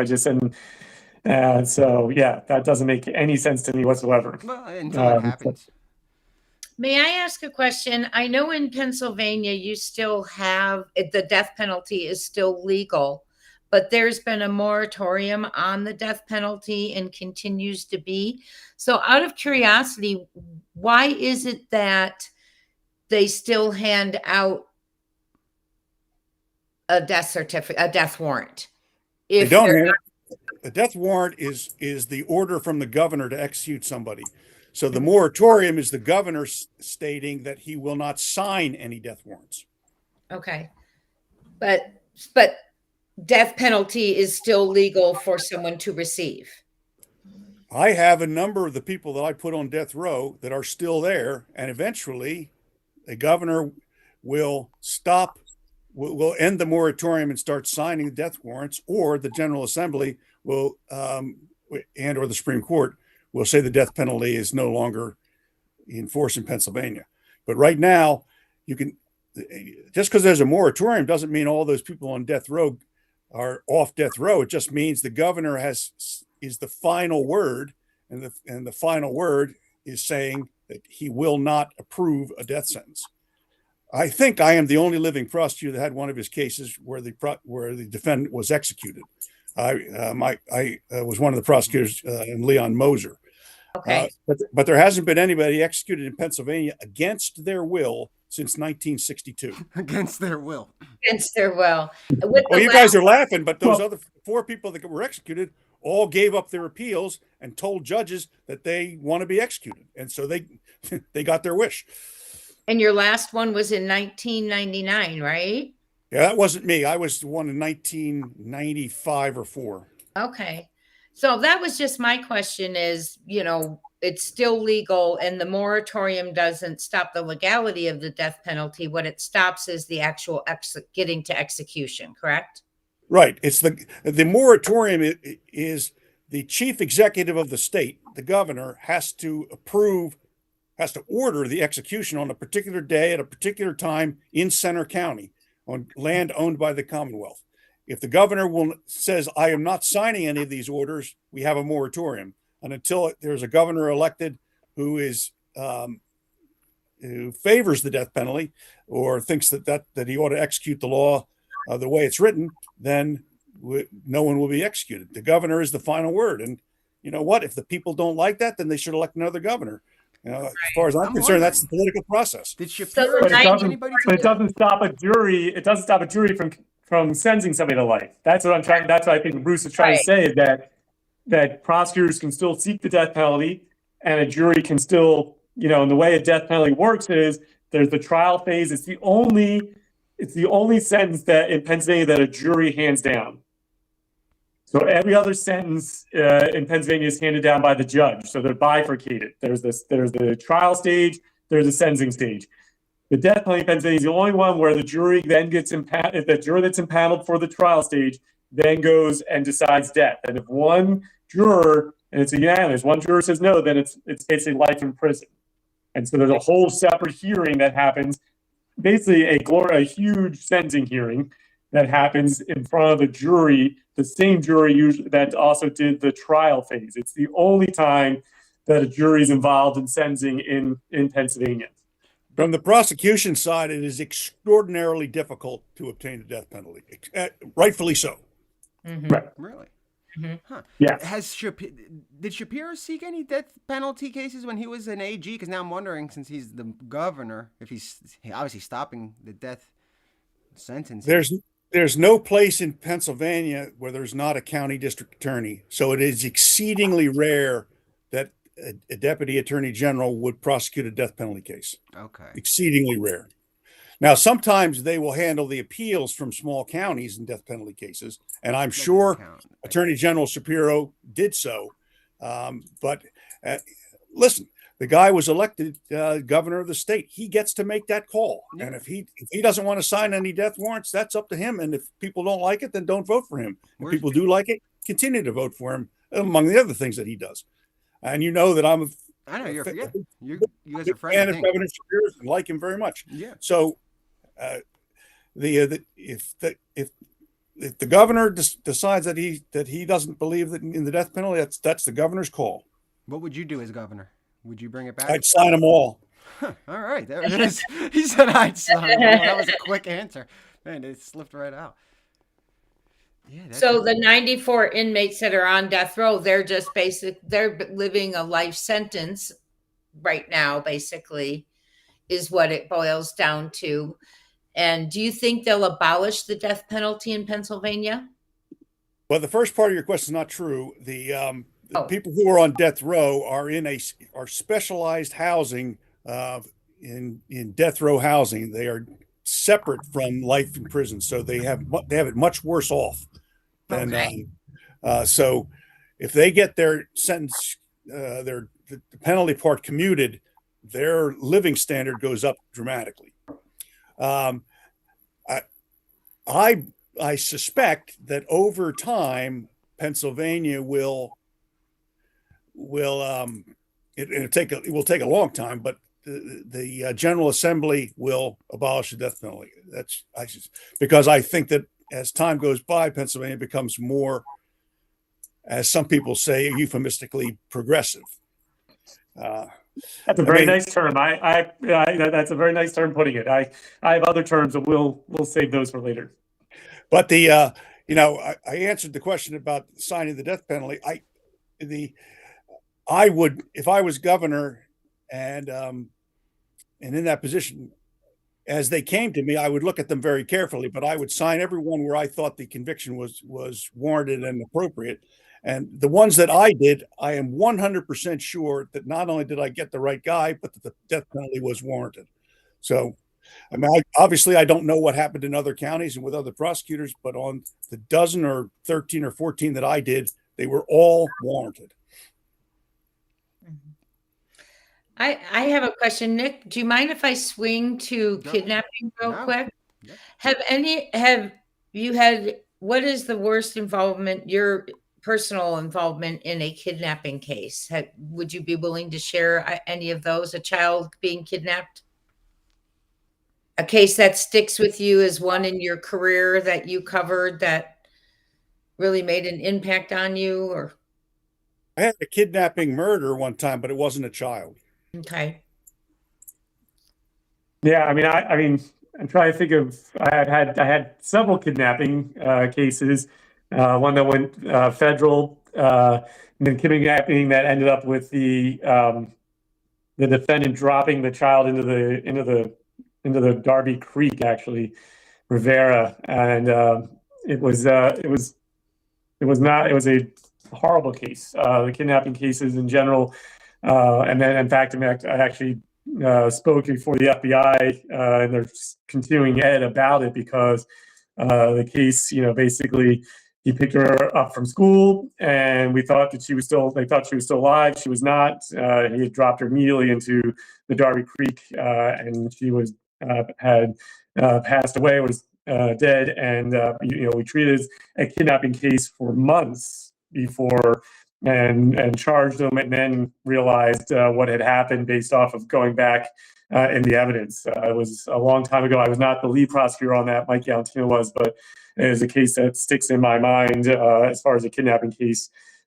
moving forward as a prosecutor. I have not had a kidnapping case as a defense attorney as of yet. Many years still to go in that realm. Thank you. I appreciate you sharing that. I have a question. Okay, I guess we're going to take a commercial break.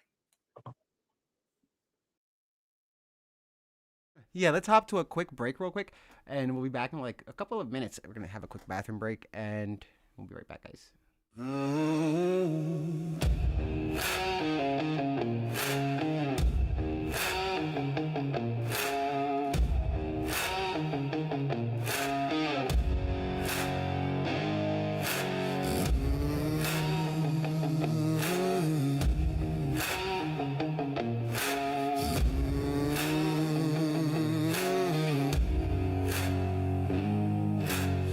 Sunrise is fierce on a dusty gravel road. Black coffee steaming, shoulders barely low. Heart and scarred, Bible worn, calloused hands so true. We plant our boots deep in this sacred ground we knew. Oh, flag whipping wild on the porch swing chain. We stand unyielding through the storm and rain. From neon-lit Main Street to the wild county line, we cling to the truth where the real stars shine. On these weathered courthouse steps beneath endless skies, we guard the flame for the living, never shut our eyes. It ain't the left or right that draws a battle line. It's rising strong in the fray where the brave define. One nation forged, one vow unbroken. In God we trust. This is a conversation on justice, raw and just.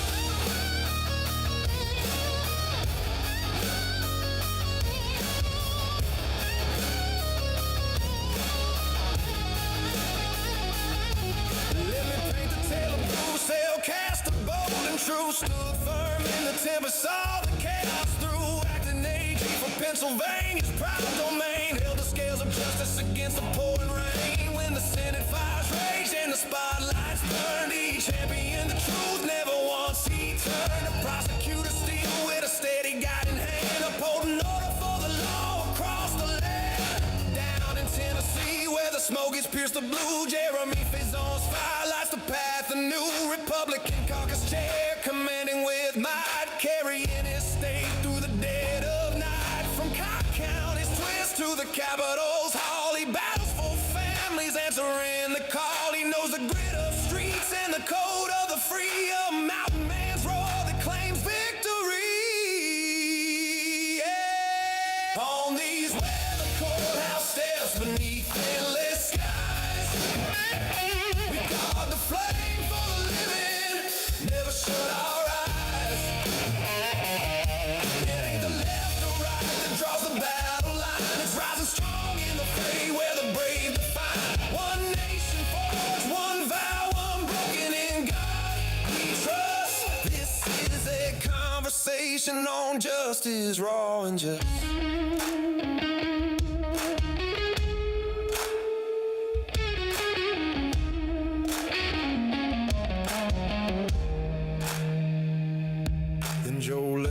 dark prowls the shadows of the night.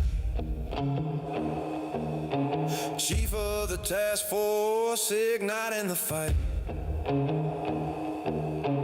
Hunting down predators, shielding the young and pure. Ossicock sentinel, making justice endure. He treads the darkness so the innocent can thrive. While knowing Patty's charges, where the truths collide.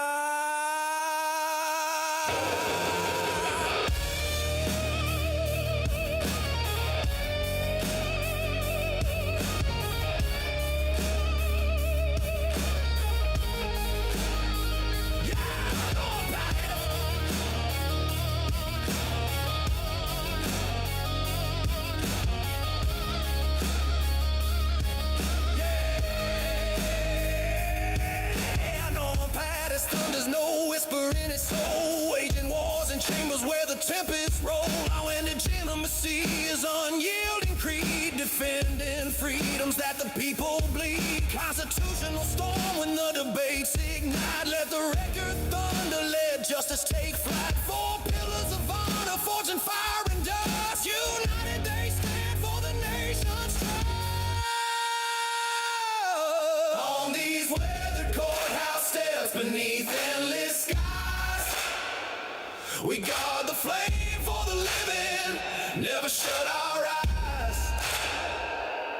It ain't the left or right that draws a battle line. It's rising strong in the fray where the brave define. One nation forged, one vow unbroken, in God we trust. This is a conversation on justice, raw and just.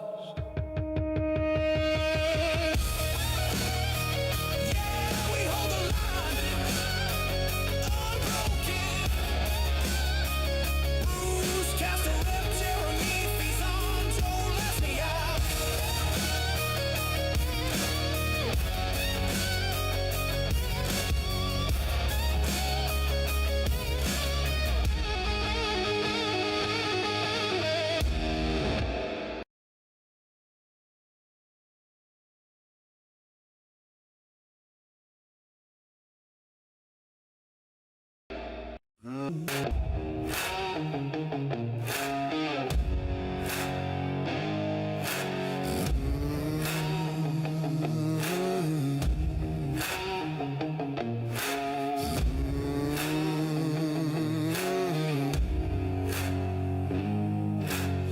Sunrise is fierce on a dusty gravel road. Black coffee steaming, shoulders bearing low. Heart and scarred, Bible worn, calloused hands so true. We plant our boots deep in this sacred ground we knew.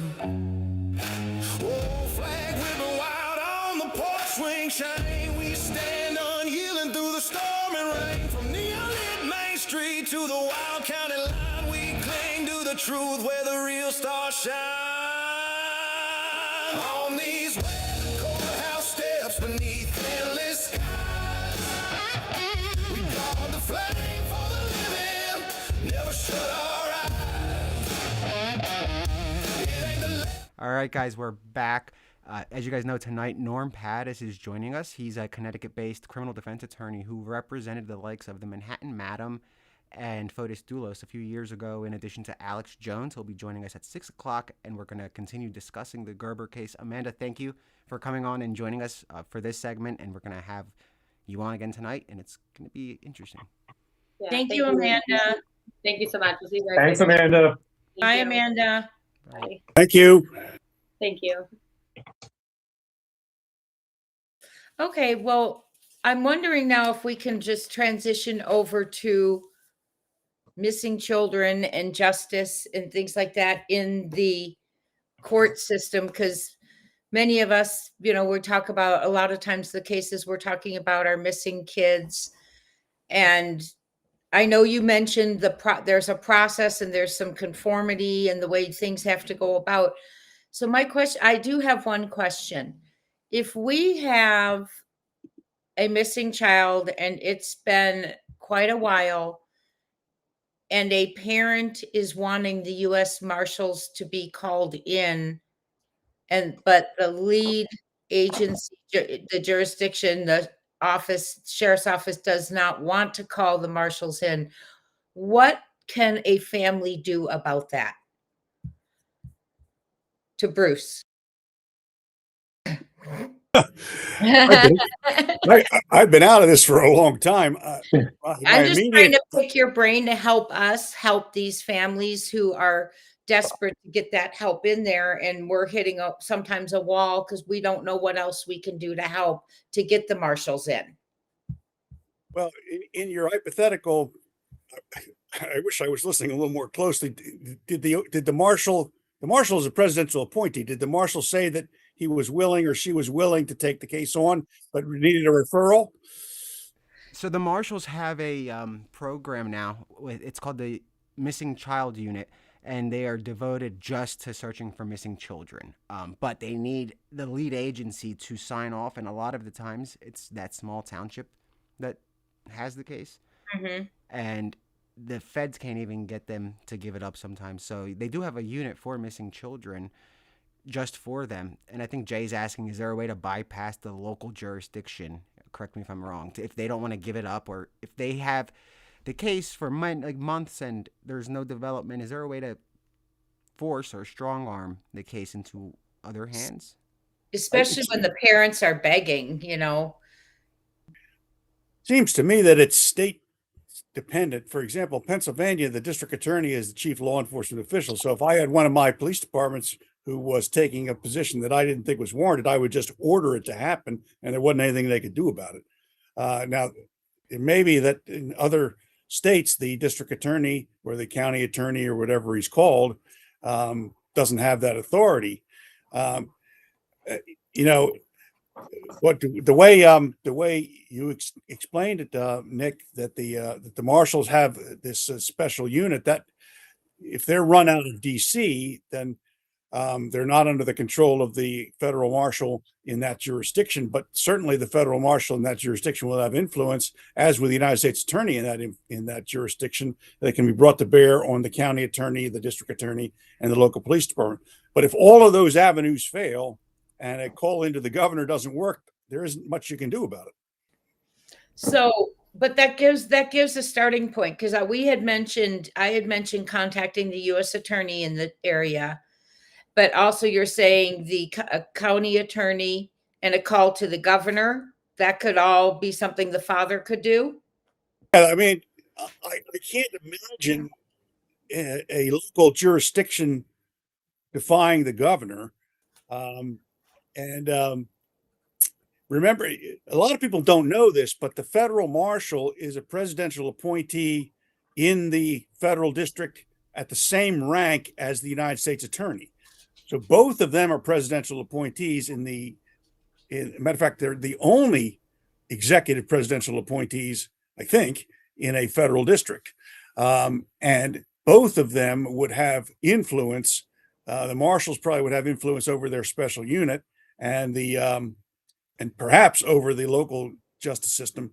Certainly the United States attorney would have influence over the district attorney or the county attorney. I mean, county attorneys and attorneys general recognize that the United States attorney has no power over them, but there's, a lot of times we need help from those guys. So helping them out is a good thing to do. You get somebody who got their heels dug in at the local level who won't pay attention to anybody else. The only thing to do is to attack them at the ballot box. Yes, we've talked about that. And sadly, he's running unopposed again. The one case I'm thinking of in my head. So I tried to encourage them to get a candidate to run against him, a little wake up call, but that hasn't happened. So I'm starting to feel like a lot of these DAs, it should be the same, where it's essentially not, you can't be a Democrat or a Republican the way it is for judges when you run. I mean, you can, but you're not supposed to campaign afterward. They shouldn't be forced or subjected into like a party, because Bruce has never asked somebody, wait, are you a Republican before I seek charges? Oh, you're a Democrat, add 10 years. It doesn't work like that. It's based on the case. It doesn't matter if it's a Democrat or a Republican that's a victim or the accused. They're going to be tried the same. I guess it comes down to policy and priority. But even then, I feel like a lot of the country is in the same priority. Are they not? What? Or am I maybe oblivious to that? Well, I mean, one thing that I always found interesting is you were talking about Kevin Steele using the Cosby case to beat me in the election. He was a Republican for his whole life, and in fact was a leader of Republicans in Lower Merion Township. He changed parties to Democrat just to run against me. So, yeah, you wonder how he manages to. It's actually looking back. Are you bitter? You're not bitter. You're kind of happy because you're doing better off. I feel than you would have as a making salary DA compared to. Well, when I was remember the Supreme Court didn't rule that I had been right until June 30th of 2021, 6 years after I lost the election. So I was on the national news with John Roberts sitting in for Brett Baer, and he said, did I feel vindicated? And I go, well, yeah, but it doesn't make me the DA. So yeah, it's like wasn't that Robert Bork who said, isn't it good that yes, but where do I go to get my reputation back? Well, fortunately, Joe, you hit on something because you were one of the people that was on my side all along. The bench and the bar always backed me, and I often wondered, was my reputation going to suffer, because you just don't know. But the bench and the bar always backed me, and it never did. So unlike Bork, who totally got hosed, I came out looking okay. But the fact of the matter is, I wanted to be DA again, and I would have probably only done it one more term for the reasons I had specified before. But the fact that I ended up being right all along didn't make me win that election 6 years later. But would you, aside from the love of the job, the salary isn't there for the job compared to private practice? I think the audience, some of them are asking, why do so many people like prosecutors go into private practice? And I'll leave it to you. Yeah, I mean, I'll tell you, I got married. My wife's like, you make what? And she was making more as a school teacher than I was as the chief of the Special Victims Unit in Delaware County and the head of the Pennsylvania ICAC, by far. Now, remember, Nick, I had been out 8 years as county commissioner, and I was allowed to practice law.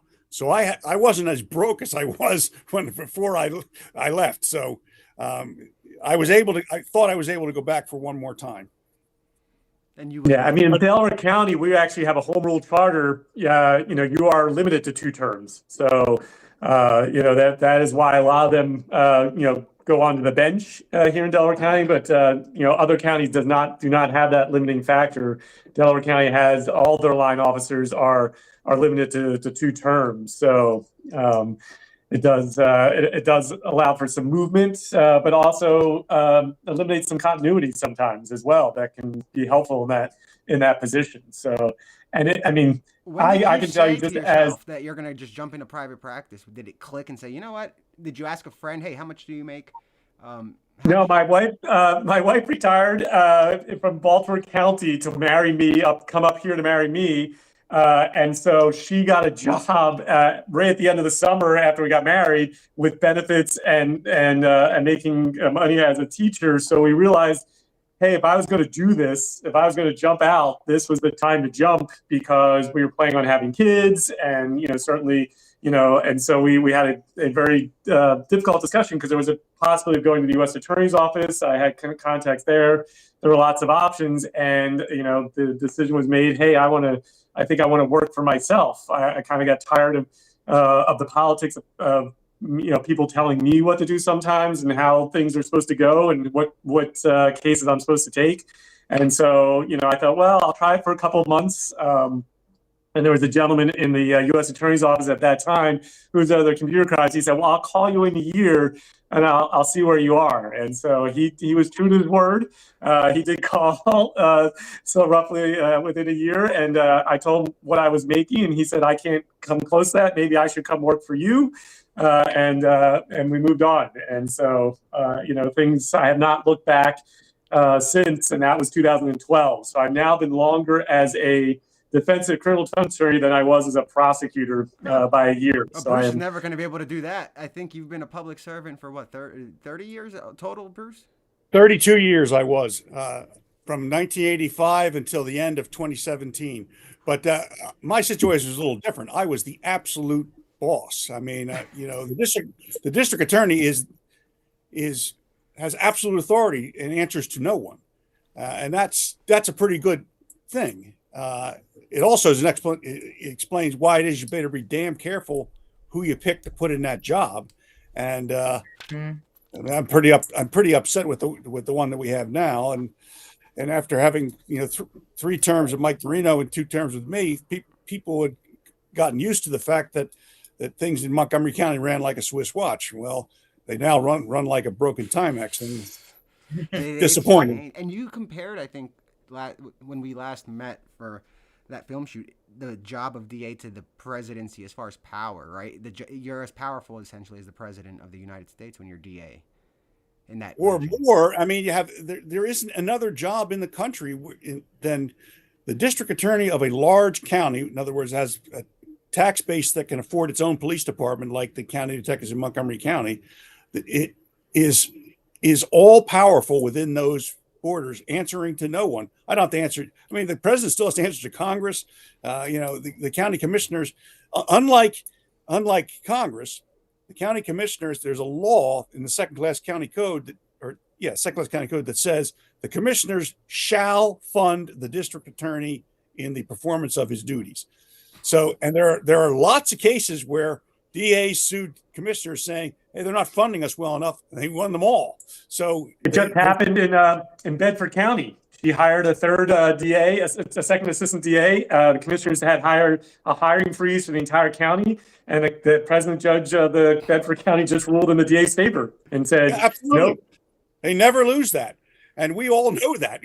Joe talked about the state defense attorneys association. I was president of the state DA's association. We all know that. So there is nobody that has greater power. When I was DA, I could lock you up.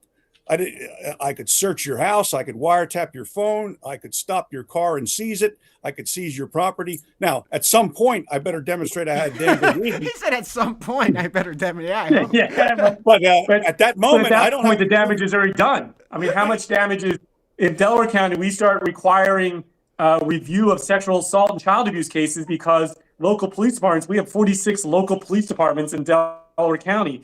Local police departments were charging people.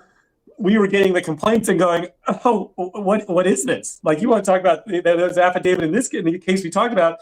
There were cases where, like, you gotta be kidding me. There's no way. And then we withdraw the charges. But at that point, the person's already been charged, been spending several days in jail, and there was a newspaper article. Yep. And you cannot expunge a newspaper article.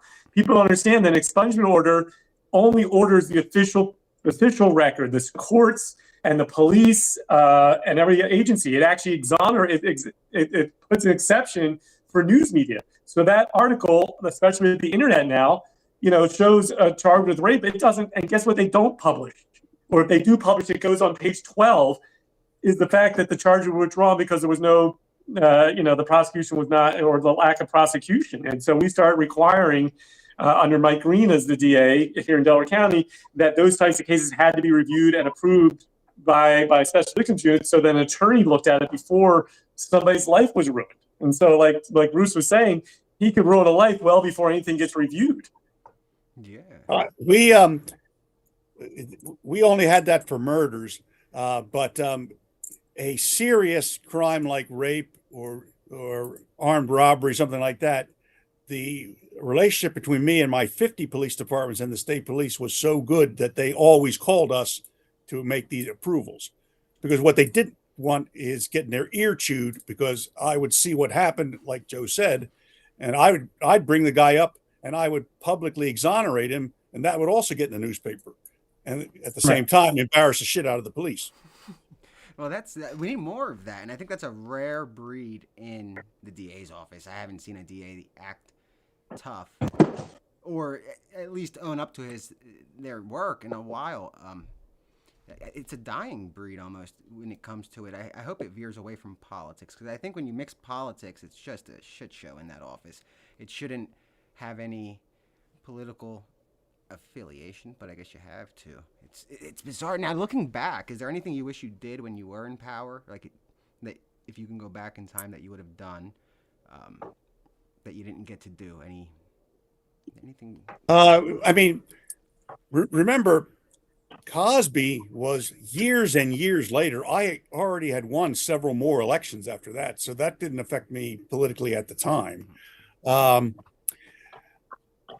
I really can't think of any major move I would have done differently because. No, I mean in your everyday life, like looking back as a boss, is there anything you look at now and say maybe I could have done this different, or I could have done this, or stuff like Well, that? no, because the situation with me was I was first assistant under Mike Marino for the last 6 years of his 12 years, and from 1995 to 96 to 99, I more or less was acting as DA while he was training me to become DA. I would have changed anything while I was first assistant and in that training period.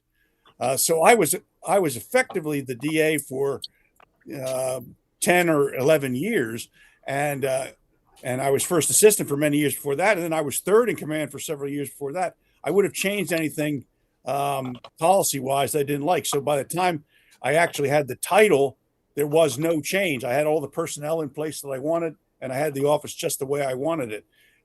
So no, I the only thing that I'm upset that I lost the election in 2015 because I did not think that the DA's office. I mean, that was a sleazy move. He was a Republican that played Democrat to begin with. You know, that's kind of Well, and see, in politics, you only have the big lie in politics only has to be stood up till election day, and then if it falls apart after election day, it doesn't matter. Now, in the Cosby case, it took 6 years for it to fall apart. But remember, in the Cosby case, you had not only Kevin Steele, but you had another enemy of mine in Steve O'Neill, who didn't disclose to the defense that I had beaten him to become DA the first time, and that there was tremendous bad blood about that. I'm surprised that he didn't receive more negative publicity for that. It was on the. I mean, he got it. He was on the cover of the National Enquirer for that affair. I think that was outed during the. It came out during the trial, but it had happened years before. That was a wild night. I think I read about something like an altercation in a parking lot after an event. Well, yeah, he blamed me for outing him in the affair, but that turned out wasn't true. I didn't know about his affair with one of my assistants. She got angry at him because he wouldn't leave his wife and marry her, so she is the one who outed him and went on the offense against him. I didn't even know about it. An affair in the drama in the background of the Cosby trial. You would never think. It's like, it's bizarre. And then also the judge's wife is, I think, an activist for that, for survivors, which is fine if you're not in the ear of the judge, I would hope. But it's just so dirty, especially in Monco, how he jumped from Republican to Democrat simply to, and that shows you that party really doesn't mean anything except let's try to run against the guy and hopefully I can win, because he couldn't beat you in the Republican primary. Obviously. Well, the county was changing at that point, so they couldn't do it in the Republican, so usually couldn't feel the county of any kind. So he wouldn't switch parties in order to win. Jay, yes. What do you think about? When it comes, now that we're on the topic of it, let's pivot into the cyber aspect. Because back when Bruce was in charge, Facebook was just starting to come out. Stuff like that was just coming out. I don't think it was that big of a deal when he was in office. You didn't have Snapchat. You didn't have Facebook, Twitter, YouTube. Well, you had YouTube, but it wasn't a true crime-centered YouTube. Now, in today's day, I feel the internet has made it hard for authorities to not only search for evidence, but also have a clear view, if you will, in the field. There are some departments that don't utilize any social media. Others rely on social media. looking back, Bruce, do you wish you guys had social media in your possession when you were the attorney general or district attorney, or do you think that would have poisoned or made your job harder now that you hear stories from maybe friends that are in office with all this technology that's come out since then? I honestly don't know. I don't have any presence in that. When I was in politics, somebody did those things for me, but I don't know what we would have done with that. But I don't remember having it, and I don't remember anybody telling me that it was a problem. When I was in the Attorney General's office, I don't recall it being a problem. Well, I think, Nick, there's so much value to the internet, but like with everything, the cyber stalking, the bullying, the extortion, that comes into play. But if we look at how the far reach the internet allows when there's missing children or victims or manhunts, the time, and distance that can be traveled on foot and versus over the internet, getting the story out and how quickly it generates, I think can be such a positive help. Look at Gabby Petito. I mean, we had YouTubers, van lifers who caught on camera where the van was parked, and that led to Gabby's body. And that's the power of social media. If we can eliminate, the criminal aspect that also, we always say we can't have nice things, right? Well, it's like with the niceness and what the internet does for us, we also have, people creating things that are beyond our wildest dreams that they would create to use and do with the internet against children and crimes against others. Yeah, I do think that the government is way behind in combating criminals with the internet. I feel criminals have the upper hand when it comes to the internet and the dark side of it. And that's what scares me about we're getting into AI now, and we haven't even mastered the internet realm, Joe, right? I mean, there's so many crimes online that they can't get to the bottom of, and now you have AI coming out making crimes. Well, yes, no, it is. I mean, when, especially like child pornography, when we started getting in the ground level, late 1990s, early 2000s, it exploded the child pornography realm to no extent, the internet, but it was just amazing to watch the growth exponentially during my tenure as a prosecutor and then my tenure as a defense attorney.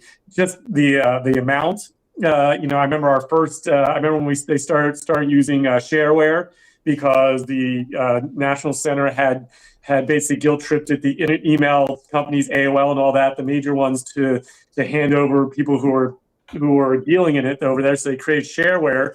Then we created software with the University of Massachusetts to basically go on to shareware and download these images and get search warrants.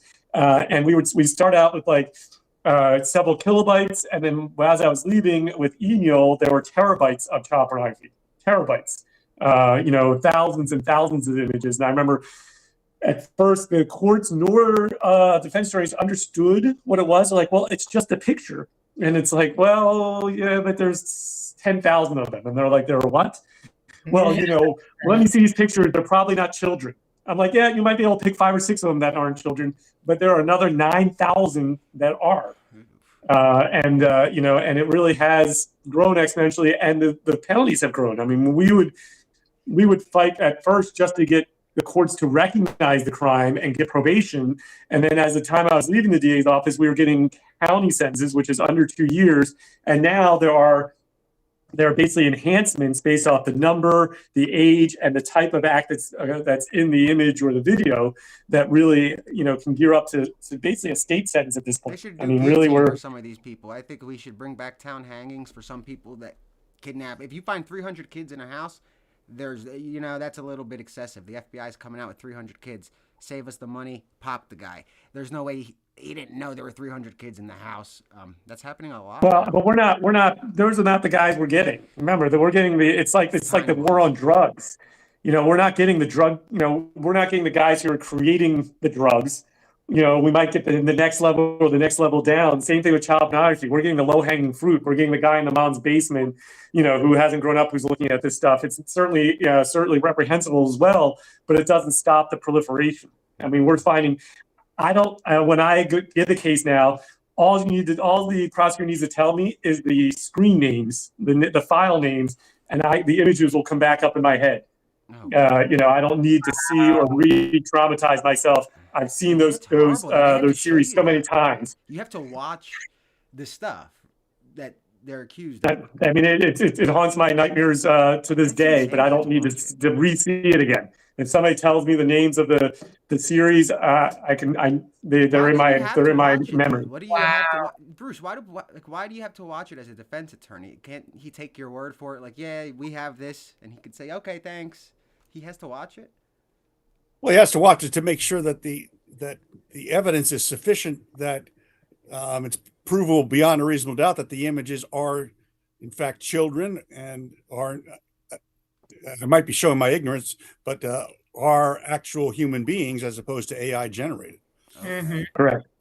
Yeah. And the other thing is, I had one that created their own using a bathroom cam. I had to go and look at that to see exactly what did he catch in the bathroom.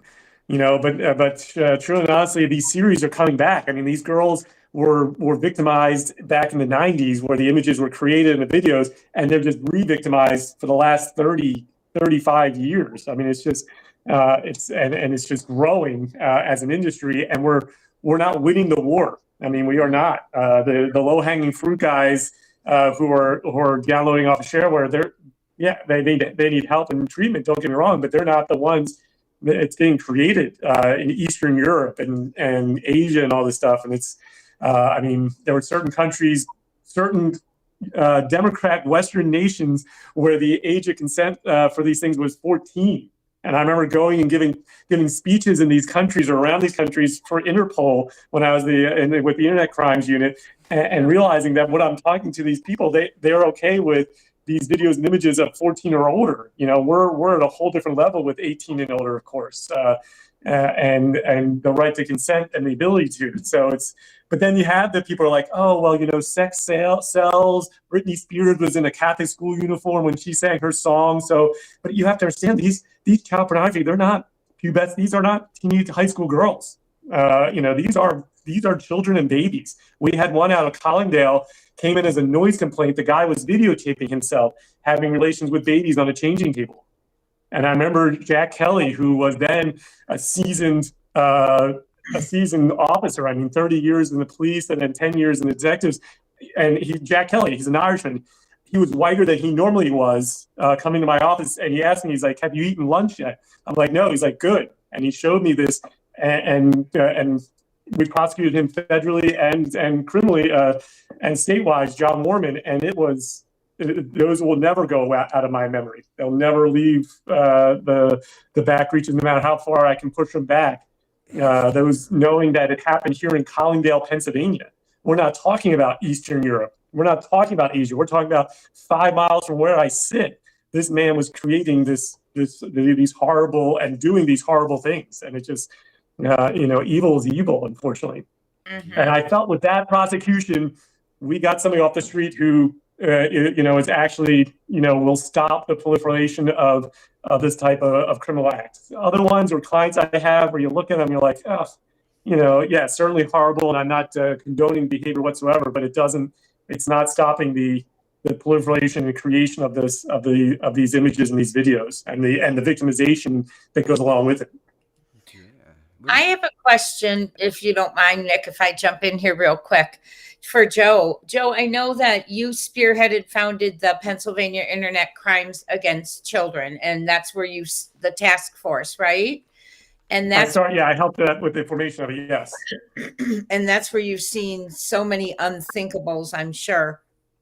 But I had heard that there is England, they are using chemical castration for those who have been convicted and are serving time for such crimes against children, assaults. and it's not against their, it's not forced upon them. They have to sign up for it, but it is conditioned upon release. And they are seeing apparently numbers go down on the number of assaults going on and the reoffending occurring. Do you have any information on that you can share? I mean, I remember it being talked about. It kind of gets bantered around every once in a while, and there's conflicting experts, basically saying, well, it doesn't get rid of the urges. So it may stop the ability to have an orgasm, but it doesn't stop the urges to necessarily want to, see it or seek it out. And so I'm not sure in the child pornography range realm it would necessarily be helpful more than in the sexual assault realm. And experts will tell you that people who view images view it, not create it, not or view it and maybe share it on their shareware. The threshold to get over to actually be to assault somebody is kind of high. Is high. So somebody who's viewing these images and getting sexual gratification off it, to get them over the threshold to actually what we call create a contact offense or have a contact offense is actually quite high. That last step or those steps that get there are huge. A lot of the people who they're picking up on possessing child pornography, they're confessing right away. They're getting audio recorded statements. I remember telling the detective, I was like, I think you're nicer to these defendants when you get these confessions than you are to me. He's like, well, if you treat me nice, I'm like, I don't understand it. He was really good at getting these guys to feel comfortable and then disclosing and confessing to everything they've done. And they feel guilt. Most of them have guilty feelings. And so I'm not sure though, and I think the experts differ, that would stop the urge to want to see it. Certainly the outcome is no longer there. But the urge, whatever's in their brain that's wired in there, is not going to necessarily be halted by chemical castration. Now, rapists and people who are actually having contact offenses, that's a much different story. But so someone who's interested in children, gross, it wouldn't curve their ability to want to look at, be around, spend time with children. Right. It basically would curb their ability to have an orgasm.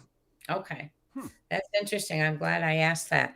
And most sexual assaults are not necessarily a sexual act more than an aggressive act. So especially adult on adult, it's more about the power and the control than it is the actual, because you'll hear numerous times, well, did he ejaculate? And they say no.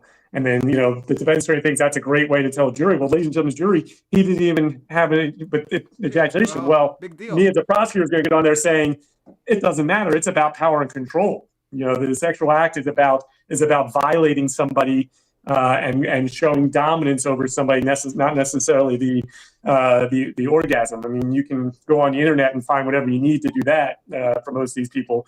The actual assaults are more about power, control, and the violation. Yeah, and it's interesting now to pivot, but it's reminding me of when you say power, it comes down to the Epstein stuff, and I've been researching him for quite some time, and I have my own theories, and I think that the only reason the president didn't want to release it is because of bankers that are probably on it. He wouldn't touch anybody, in my opinion. I don't think the guy needs to. I'm not going to get into that topic, but it comes down to power, control, money, politics, the whole 9 yards. It is a power thing. So if castration doesn't work, it looks like the guillotine should be the way to go, depending on the severity of what happens. I think that we lost setting a precedent years ago, and we took away that cruel and unusual element. Yeah, I think you need it in some crimes. If they're going to do cruel and unusual acts on a child, well, cruel and unusual punishment it is. We better be damn sure it's the right guy. That's why I said if you raid a house with 300 kids, you pop them right there because you know it's the guy. He can't say, I didn't know. You're standing there. Justice delivered. No tax dollars wasted. No stand. I don't think that's a popular opinion, but I don't understand why. Before we get off of the segment, I guess, Jay, you want to add anything? Joe? Bruce? Well, I want to thank them for allowing us to learn from them and their expertise. I really do. I do appreciate it. I think it's been a great conversation. Yeah, it was. Yes, and I appreciate it too, and I always appreciate the opportunity to be able to listen to Bruce as well, because, like I said, he is a mentor of mine, and you know, we're both defense attorneys now, so it's not like I'm kissing up to a prosecutor or an AG. You know, I'm you know, it is genuine in my belief that that Bruce is somebody who, like I said, I have called upon several times. Both as a prosecutor. I don't know, Bruce remembers the first time we met. You came down when Attorney General Gonzalez was in our ICAC unit, and you came down and we got a chance to meet and talk. And I was impressed at that moment with your abilities and your background, and of course that has only grown since then. So thank you Nick, for including me in a conversation with somebody like Bruce Castor. And to think that I can provide any more information or sage advice than him is really is not possible in my mind. Somebody's got to put him in his place. No, I'm kidding. I'm not doing it. You know, I need another lawyer. I have an attorney for that.